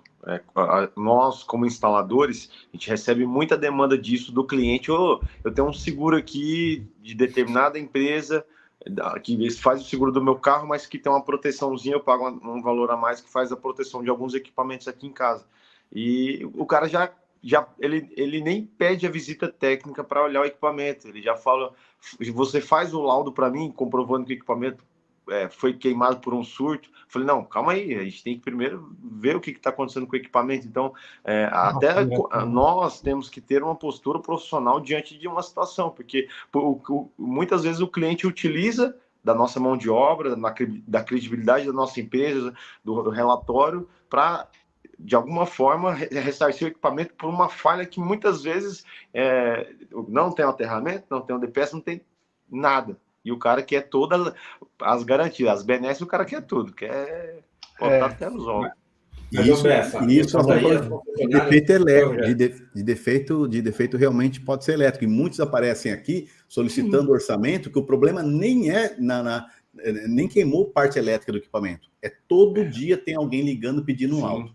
Todo dia. E as concessionárias estão bem rigorosas, como a Maresia falou ali. Então, por isso que a concessionária entra com essa questão do DPS, cobrando o DPS, porque ela tem a certeza se realmente teve algum problema na rede ou não, que o DPS vai caguetar eles ali, né, teoricamente, não é isso, André? Isso. Hoje, eu acho que já tem uns 70% das concessionárias já estão exigindo a instalação do DPS no padrão. A CEMIG ainda não colocou, começou há uns 5 anos atrás com a CPFL em São Paulo. Eu até participei dessa campanha, achei o máximo, e muitas concessionárias já adotaram isso. Ao lado do disjuntor do padrão, tem um DPS ali, e ele fica indicado. Inclusive, quem vistoria se o DPS está ou não está ativo é o próprio leiturista, que muitas ainda têm o leiturista humano, né? E tem alguns DPS que já vêm com telemedição. E hoje, como o relógio ele está conectado, então no DPS você tem um contatozinho, e você conecta no relógio medidor, e o relógio medidor está enviando um sinal para o poste, que tem uma centralzinha, e da centralzinha está comunicando com a rede. Então, hoje, algumas concessionárias sabem onde tem lâmpada queimada para informar para a prefeitura. Os gatos, né? Dá para se medir com telemetria também, porque, por exemplo, passou num transformador, está saindo ali 10 kW de energia, e nos relógios medidores está marcando que tem 8, eles falam assim, opa, tá perdendo 2 aonde? Eles já vão ali para descobrir onde que está tendo furto. Então, no Rio de Janeiro ainda não estão conseguindo em alguns lugares, não, né? A Light, lá para o lado lá de cima, lá não está conseguindo. Agora, a CEMIG já está conseguindo fazer algumas telemedições, né? Já tem o interior de São Paulo todo está assim. Então, está evoluindo muito, até quando combate mesmo, porque o furto de energia, cara, por mais que a concessionária ganhe muito dinheiro, a gente sabe disso, é um lobby, que nem eu falei, mas o furto ainda representa muito no Brasil. Né? Saiu uma matéria esses dias que o tanto de energia que se rouba no Brasil por ano dá para manter o ano inteiro a cidade de Santa Catarina inteira. Né? Só para vocês terem uma ideia como é que o buraco é bem mais embaixo. Né? Pô, tem mais 12 aqui, eu vou tentar ser o mais breve possível. Em relação aos cabos de alumínio não servirem para o ar-condicionado, por que a concessionária aqui em Niterói usa alumínio para chegar a energia até as casas? Tá. O alumínio, gente, quando ele não pode ser usado embutido dentro da parede, no chão, porque ele vai sofrer oxidação e ele vai corroer com o tempo, o que o Elvis falou aí, de virar farinha. Já em áreas externas, o cobre não suporta, porque ele dilata muito. Então, a dilatação do cobre é muito maior, o coeficiente de dilatação dele é gigantesco. E o alumínio ele já é mais rígido. Então, para fazer a alimentação na rua, nos postes, a distribuição de energia, a transmissão, é toda feita com o condutor de alumínio por causa do coeficiente de dilatação dele ser bem menor. O cobre, se você põe uma rede de 30 metros com cobre, passa um ano, aquilo aqueceu tanto com sol e energia passando que ia dar uma barrigona. O alumínio não acontece isso, a dilatação dele é bem menor. Então, por isso que se usa alumínio em áreas externas, em alimentações aéreas externas, e o cobre em ambientes embutidos. Aí, Léo, tá respondido? Gente, hoje tem sorteio de um kit bacana, hein? Bem bacana o kit. Pena que eu não posso participar, porque a gente que vai dar mesmo, né? Mas tá tudo bem, tudo certo. Mas aguenta aí que daqui a pouquinho a gente sorteia. O Marco Antônio perguntou algumas vezes aqui, já fiz um terra no vergalhão de um pilar, é correto? Ô Marco, depende aonde você pegou nesse pilar e também depende se você fez medição da continuidade, da resistividade que isso vai te entregar. Isso é uma medição que não dá para fazer com qualquer equipamento, tem que ser 1 milímetro, para você ter uma ideia. Então é uma coisa mais séria de ser feita, é um trabalho mais técnico. Aí sim, mas diferente disso, não, você não pode aterrar num pilar sem fazer o trabalho de medição. Inclusive, eu vou convidar novamente todos a assistir amanhã os stories na Engeral Elétrica, que eu estarei descascando um pilar amanhã para mostrar do jeito certo como se fazer esse tipo de situação e como fazer essa medição. A gente tem um milioímetro, um equipamento que deve estar custando hoje em torno de R$25 mil, só esse equipamento, para fazer esse tipo de situação. Então, eu vou mostrar como funciona. Eu estou indo amanhã para o Rio de Janeiro fazer esse trabalho lá numa casa com os parceiros nossos da Letec Energia. Então vai ser bem bacana os stories de amanhã, mão na massa, prática mesmo, cavando buraco, vai ser bacana. Agradecer o Samuel aqui lá do Fundão, que fez um vídeo bem carinhoso aqui agora para mim. Obrigado, Samuel, ficou bonito, viu? Filho da mãe. Depois a gente conversa pessoalmente. Vai para a Febrava, Samuel? André, tinha uma pergunta. Ele não pode ir para a Febrava, não. Ele vai tirar o ar da Febrava.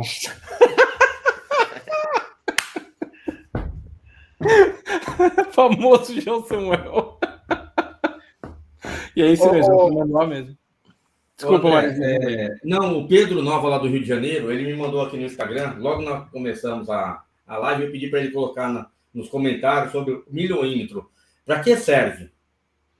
Milioímetro, ele sim, a função dele é medir realmente algumas resistências que a gente vai ter, resistência de isolação. Ele é muito usado em subestações também, né? Nós temos aí o nosso parceiro aí de Natal, o Mel Gibson, ele tem os equipamentos para fazer esse tipo de trabalho. Em subestação ele é imprescindível, né? E lá a gente está usando para saber realmente a resistência que vai nos dar, o teste de continuidade e a resistência que a ferragem existente vai nos dar. E, André, dá para fazer esse teste de resistência com o terrômetro? Dá para saber a continuidade com o terrômetro e tentar achar um valor de resistência, mas ele não é 100% confiável. O milioímetro é um equipamento mais específico para isso. Ele vai dar um valor mais exato do que apenas com o terrômetro. E o nosso objetivo amanhã é mostrar isso na prática. Vamos fazer uma medição com o terrômetro e vamos fazer com o milioímetro, para vocês verem qual que é a exatidão de um e de outro. Porque a norma não autoriza usar o terrômetro para o serviço que a gente vai fazer amanhã. Tem que ser o milioímetro. Principalmente para SPDA, que é muito utilizado ele. Tá? Perfeito. Está respondido? Então, a maneira de testar o terra, quando já encontramos a elétrica pronta, são com esses equipamentos? Não, então, eu falei que assim, dá para você fazer um teste mais simples, principalmente quando você está falando de equipamento para instalar um ar-condicionado, é você realmente testar entre fase e terra qual que é o nível de tensão que ele está te entregando. Se você testou entre fase e neutro e está dando lá 126, 127 volts, e você testou entre fase e terra, está te entregando 125, 126, o terra tende a estar bom, mas tende. Eu não posso falar que, cara, tá específico, tá top, não, porque não é o equipamento para isso. Mas o refrigerista vai ter um multímetro ali, então ele pode fazer esse teste apenas para ter um pouco de certeza. Agora, se ele colocou entre a fase, ligou no terra e deu 50 volts, 60 volts, opa, esse terra está interrompido, esse terra não está conectado e tem muita coisa errada aí para ser analisado.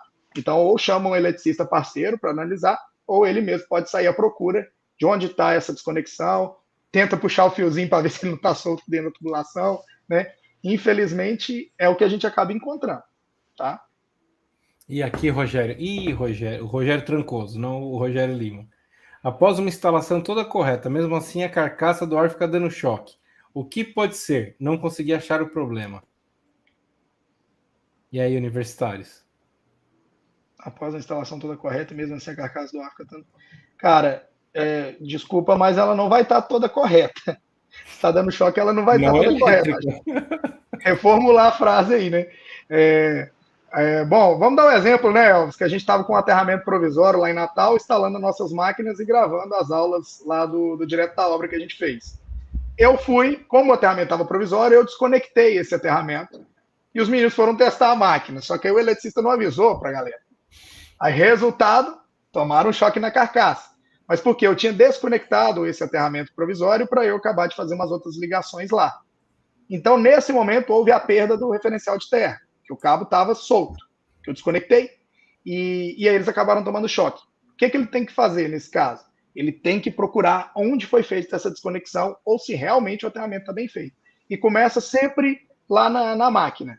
Começa medindo a tensão. Aí é 220 fase neutro na sua região? Então, procura entre fase e terra. Quanto que está dando de tensão?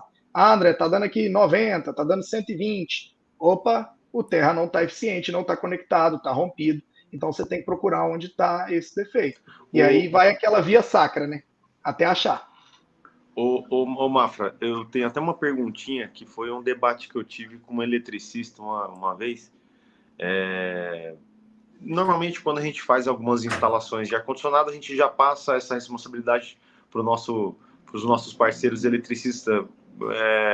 Eu sou muito assim, cada macaco no seu galho. Obviamente, tem coisas que a gente faz, por exemplo, o cara puxa lá o ponto 220 junto com o aterramento, deixa, sei lá, 1 metro do ponto.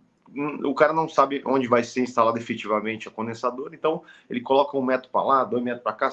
Muitas vezes você faz o complemento do fio elétrico, do cabo elétrico ali.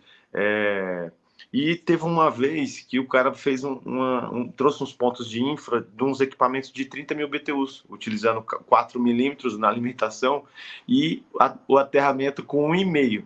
Aí eu falei, pô, meu parceiro, mas você já fez 50% do serviço, tava quase 10/10 aqui.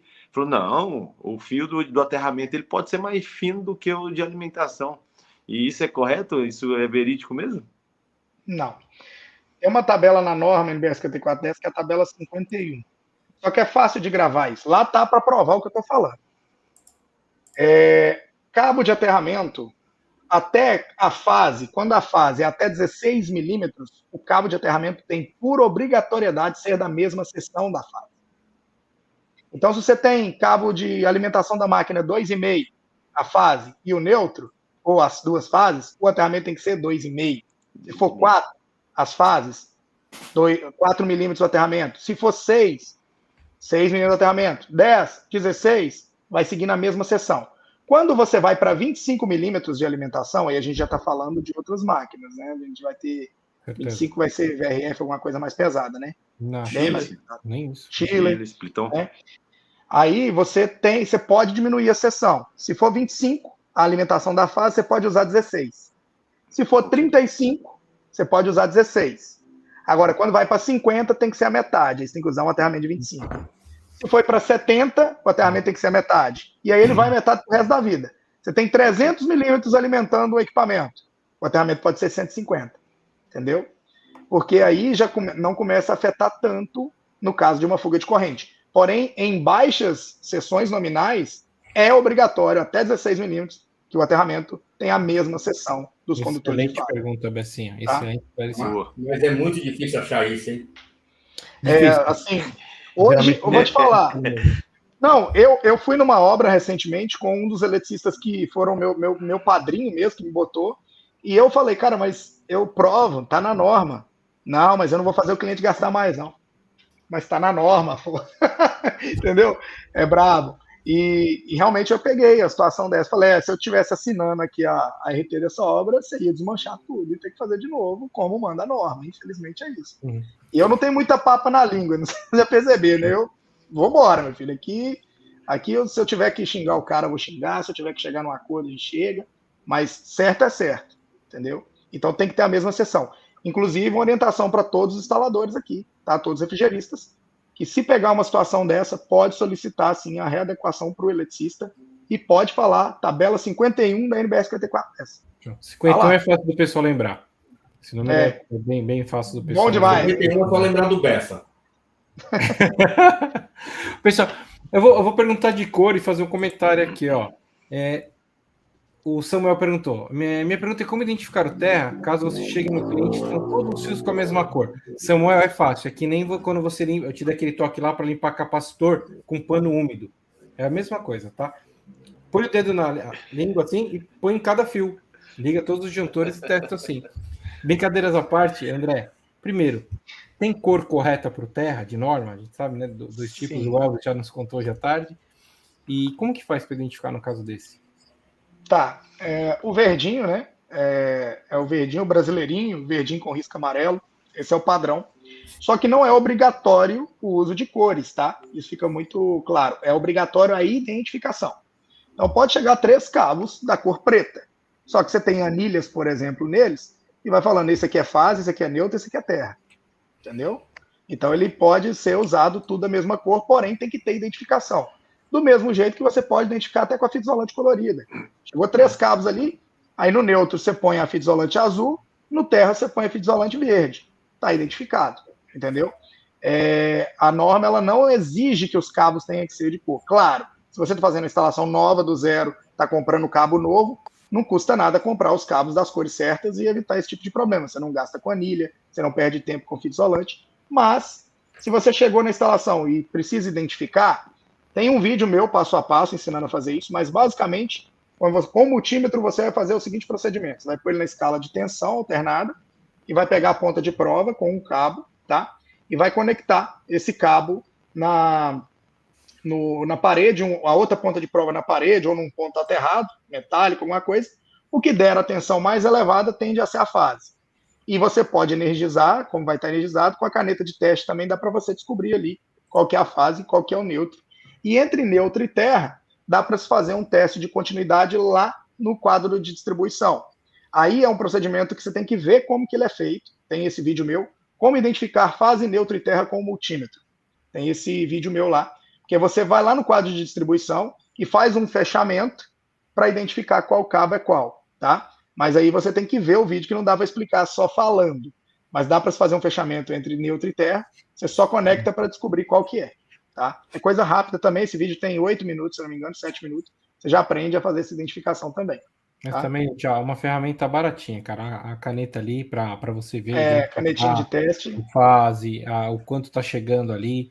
É muito baratinho uma caneta dessa aí, quebra um galho pra caramba. Não ocupa espaço na mala, não pesa e dá uma força bacana, viu? Agiliza a vida. Elimina muito problema, né? Rodrigo, e falando em caneta, tá? O sorteio de hoje vai ter também essa canetinha, tá? E tem mais, o que mais tem, Rogério? Além da caneta? Além da caneta, vocês vão ter também, ó, vou colocar aqui para vocês verem. Que não, peraí. Ó, multímetro digital, alicate amperímetro. Rapaz, olha isso, hein? Tudo isso, ó.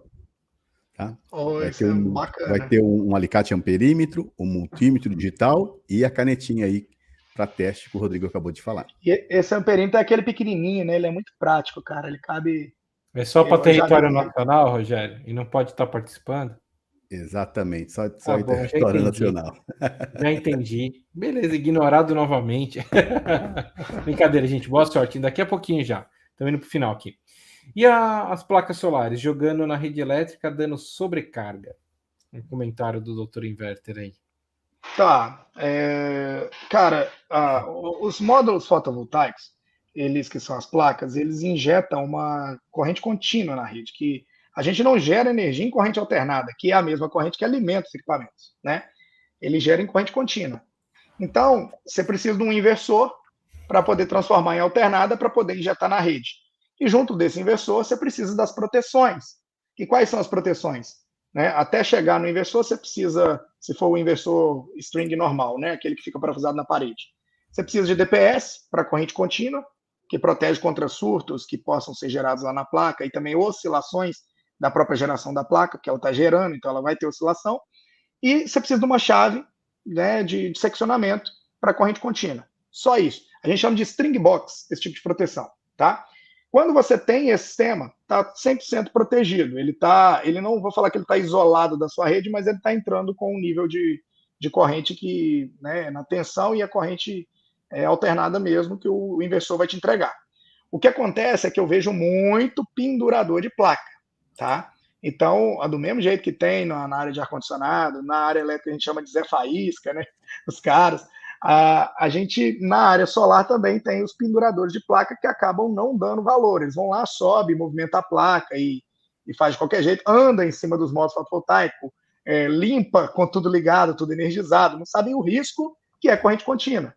Então, o único cuidado que você tem que ter é instalar a proteção correta e um inversor de boa qualidade, que automaticamente ele vai fazer o trabalho e não vai ter problema, não dá sobrecarga na rede. Agora, se for feita uma instalação errada, aí sim ele pode afetar toda a sua instalação elétrica, injetando tensão induzida e dando outros tipos de problema, que não teria se fosse feito do jeito certo, ou profissionais de qualidade, né? Porque tá tendo, sabe por que a pergunta lá do Clayton, né, que é o doutor Inverter, é que está tendo muito problema, André, de queima de placa de onde lugares que tem inversor solar. Tá? Então, uma residência ou até mesmo em alguns estabelecimentos onde tem energia solar, está ocorrendo muita queima de placas eletrônicas do ar-condicionado. Tá? Tá surgindo qual que é a variação que aceita na placa de tensão, você sabe? Ela é uma bivolt de 250 volts por aí? Tem várias placas, né? Então tem umas que tem uma proteção maior e outras menores, né? Mas ela tem uma tolerância aí de pelo menos 10%. É da rede, é os dos 10%. Tá, então os 250 volts no máximo. Tem só um diferencial de um equipamento agora novo da Samsung que tem que aguenta mais uma oscilação maior, tá? Tanto para menor como maior. Né? O na verdade, ele é bivolt automático. Isso. E ele consegue resistir um pouco mais. Né, esse equipamento. Mas os demais não. Os demais ele ultrapassou aí os 10%, ele acaba danificando, né? Queimando o varistor, tá? O fusível da placa, tá? Isso tá. Tem queima de varistor, então? Tem. Tá, então aí o defeito é realmente o surto induzido. Como que você protege? Instalando o DPS classe 3 na entrada da máquina. Então, se você coloca um DPS ali, um Clamper Pocket, por exemplo, tem o ProteRaio, né, que são outros equipamentos, ProteRain, né? Então, se você coloca esse tipo de DPS na entrada ali, você vai ter um dispositivo de proteção contra surtos que está gerando essa indução. E tem que tomar muito cuidado também de aproveitamento de circuitos. O que eu vejo aí? Instalei a placa, instalei o módulo e estou injetando aqui, por exemplo, na rede do chuveiro. Em vez dele chegar e botar um disjuntor lá no quadro dele para receber, ou chegar e injetar e colocar direto no padrão para jogar para a rua.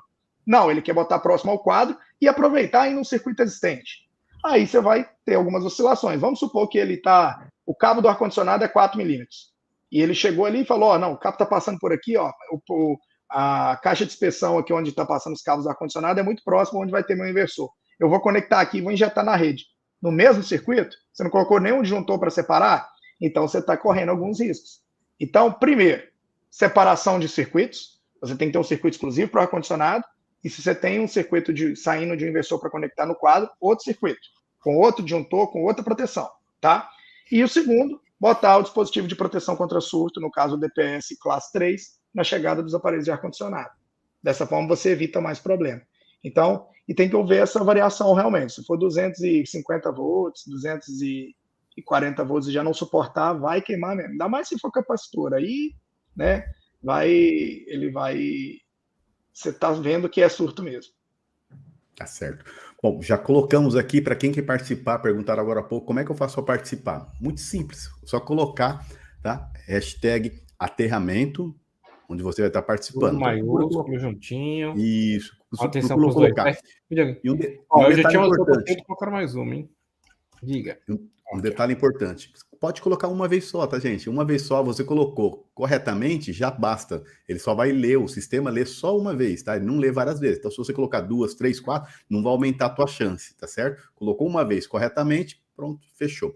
Outro detalhe importante, eu recomendo agora que você vai na barra, clica na barra aí, se você estiver assistindo no celular, no computador, clica na barra onde você está assistindo e leve a barra até o final, para que você esteja ao vivo conosco. Porque depois de algum tempo tá funcionando, algum tempo a live rodando, pode ficar, tá?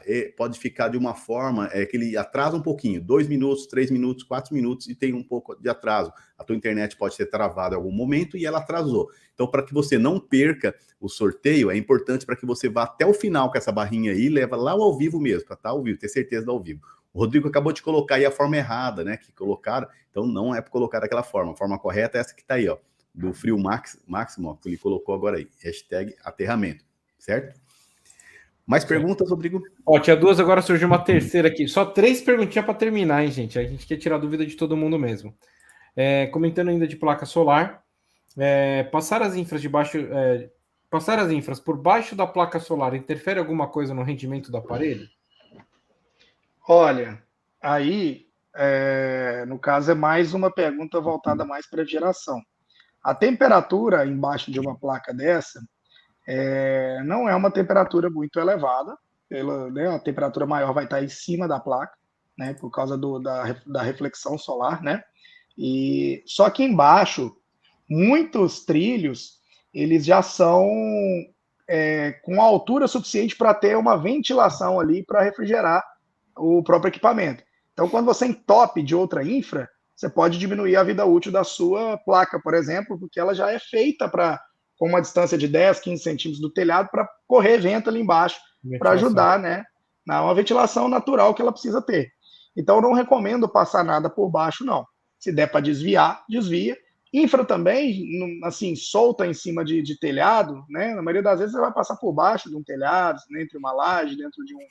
Você não fica com ela tão solta em cima de telhado. Então, evita ao máximo ter que fazer isso, tá? Porque você vai estar afetando os dois lados, tanto a refrigeração, que pode acontecer de ter algum ressecamento ali da parte de proteção, né, da parte de isolação, e também se atrapalha a própria ventilação das placas fotovoltaicas. Essa parte até preservaria mais o isolamento, né? Porém, né? dependendo do tipo de equipamento, gente, quando você coloca o comando junto com a elétrica ou próximo à elétrica, você tem interferência, né? Então, lembra, é que eu sou muito de VRF, tá, André? Então, você já tem o cabo shieldado, você tem que ter pelo menos 30 centímetros de distância da elétrica para o comando. Dependendo da potência que essas placas estão gerando, em determinado horário do dia, se os cabos estiverem muito próximos, ele pode dar interferência no comando da sua instalação de ar-condicionado, tá? Bem lembrado. Realmente, e na corrente contínua você vai ser gerado ali um campo eletromagnético em volta do condutor. É um condutor próprio para corrente contínua, mas pode afetar até na comunicação mesmo. Um belo complemento do Rodrigo aí. Tamo junto. Tem coisa que a gente aprende na dor, né? Aprende apanhando, né? Mas tá nos manuais, tá nos manuais. Eu vou deixar até uma pergunta mais assim para a penúltima pergunta, seu Francisco. O laudo da instalação elétrica NR10, obrigatório, é exigido por algum órgão de fiscalização? Sim, cara, no Ministério do Trabalho é um dos que vai te exigir o PIE, que é o Prontuário das Instalações Elétricas. Então, sim, você pode, principalmente dentro de empresas, tem que ter esse prontuário. Então, não tem muito jeito de fugir, tá? Rapaz, agora esse daqui, esse é dupla zica, essa pergunta aqui, ó. É a última, tá? O Francis perguntou, toda vez que testo com espuma, se tem vazamento nas flanges, a máquina inverter dá choque quando é energizada. Diz que ele estava procurando vazamento já na flange. Já tá com problema de vazamento na flange, né? Ainda toma choque? Tem dois problemas em casa, né? E aí, Elvis? Para de usar espuma. Para de usar esponja. Mas tem, acontece, Francis. Mas aí com certeza tem alguma coisa errada, né? Não é para tomar um choque. Acontece a falta do aterramento também, não brinca. É raro, mas sempre acontece, né? É raro, mas sempre acontece. Cara, obrigado pela live, obrigado pelas dicas que vocês passaram aqui, né? Tem o canal em geral, sigam lá, gente. Depois a gente vai mandar o link ali nos grupos do nosso WhatsApp, tá? Vocês mandam pra gente, Elvis e André, algum vídeo que vocês acharem mais interessante, que ajude aí. E aí, a partir dali, o pessoal já segue vocês. Tá? Eu até sugiro, Rodrigo, desculpa te interromper, no canal da Engeral tem uma playlist falando elétrica para ar-condicionado. Então foi qual a gente fez um quadro 100% voltado para atender umas máquinas de ar-condicionado, fizemos infraestrutura e a gente mostrou como é simples. Lá tinha nesse quadro DPS, DR e os disjuntores, cada um para um ar-condicionado. Foi instalado 4 aparelhos numa casa com 4 100% externo. E o cliente era de uma casa alugada, ele ainda pediu a gente para fazer, falou, não, quando eu mudar eu quero levar as máquinas e a minha instalação elétrica. Eu falei, então vamos fazer tudo, sobrepor aqui para você poder levar. Ficou muito bacana essa série nossa. São 5 aulinhas. Que bacana, vamos pôr lá assim, com o maior prazer. André e Elvis, muito obrigado mesmo, foi engrandecedora as dicas que vocês deram aqui hoje, foi uma baita live muito bacana, e queria que vocês fizessem as considerações finais aí. Bacana, cara. Eu agradeço o convite, né, por meio do Elvis aí também, que, né, o Bessa a gente encontrou lá na FEICOM, foi muito bacana ter conhecido ele pessoalmente lá, e a gente tá no canal da Engerhall também para estar tirando dúvidas, com os nossos cursos na área de elétrica há mais anos aí, climatização chegando agora. Obrigado mesmo, eu me senti lisonjeado e gostei demais da dinâmica aqui. Eu estou levando daqui também uma experiência que eu gostei da hashtag aí, do sorteio, da forma com que vocês conduzem. Vocês estão de parabéns, cara. Obrigado. E um excelente trabalho que está sendo prestado aqui para a sociedade em geral, né? Peço desculpa para o pessoal aí que fala da minha linguagem. Não, o linguajar do André é muito difícil. É que eu sou um mineirinho do interior, então realmente tem algumas palavras que escapolem, sabe? Mas sempre estamos à disposição aqui, sempre em busca de estar educando as pessoas profissionalmente e transformando a vida de cada um aí, inclusive a nossa, com tudo isso. Obrigado mesmo, de coração. Muito obrigado. Elvis, e o Bess também pediu desculpa, mas por causa da cavalgada que ele fez desde de quinta a sexta-feira, ele não consegue ficar mais sentado, teve que deitar, saiu um pouquinho mais antes aqui, mas agradeceu a presença de vocês aí. Ô, Rodrigo, eu pensei que era por causa da internet dele. Pode ser, né? Mas eu acho que eu perdi a oportunidade de falar isso. É hemorroida mesmo. Eu não tenho nem ideia por quê. Mas tá bom. Pessoal, mais uma vez, né? Segunda vez minha aqui no Fala Refrigerista. E grande satisfação, mais uma vez, estar com vocês aqui, com toda essa galera legal aí do Fala Refrigerista, que é um projeto muito bacana, que está sempre levando informação, que isso é o que é importante, levar a informação para todos aqueles que necessitam ali, ganhar um pouco de conhecimento ali sempre é bom, e isso eu admiro demais e gosto de levar conhecimento. Então, eu agradeço demais a oportunidade aí de vocês, de ter convidado a gente, e precisando, nós estamos aqui, qualquer dúvida também, entre em contato, como também pode acessar lá o canal da Engerhall Elétrica, e precisando, meu amigo, estamos às ordens aqui. Poxa, muito obrigado. Obrigado mesmo, viu? Satisfação. Obrigado. As portas estão abertas. Quando tiver algum treinamento, alguma coisa, quiser anunciar com a gente aí, traz alguma coisa. Cara, vocês são parceiros nossos aí, pode contar com a gente, hein? Obrigado. Na hora, Marizinha. Do lado de cá também.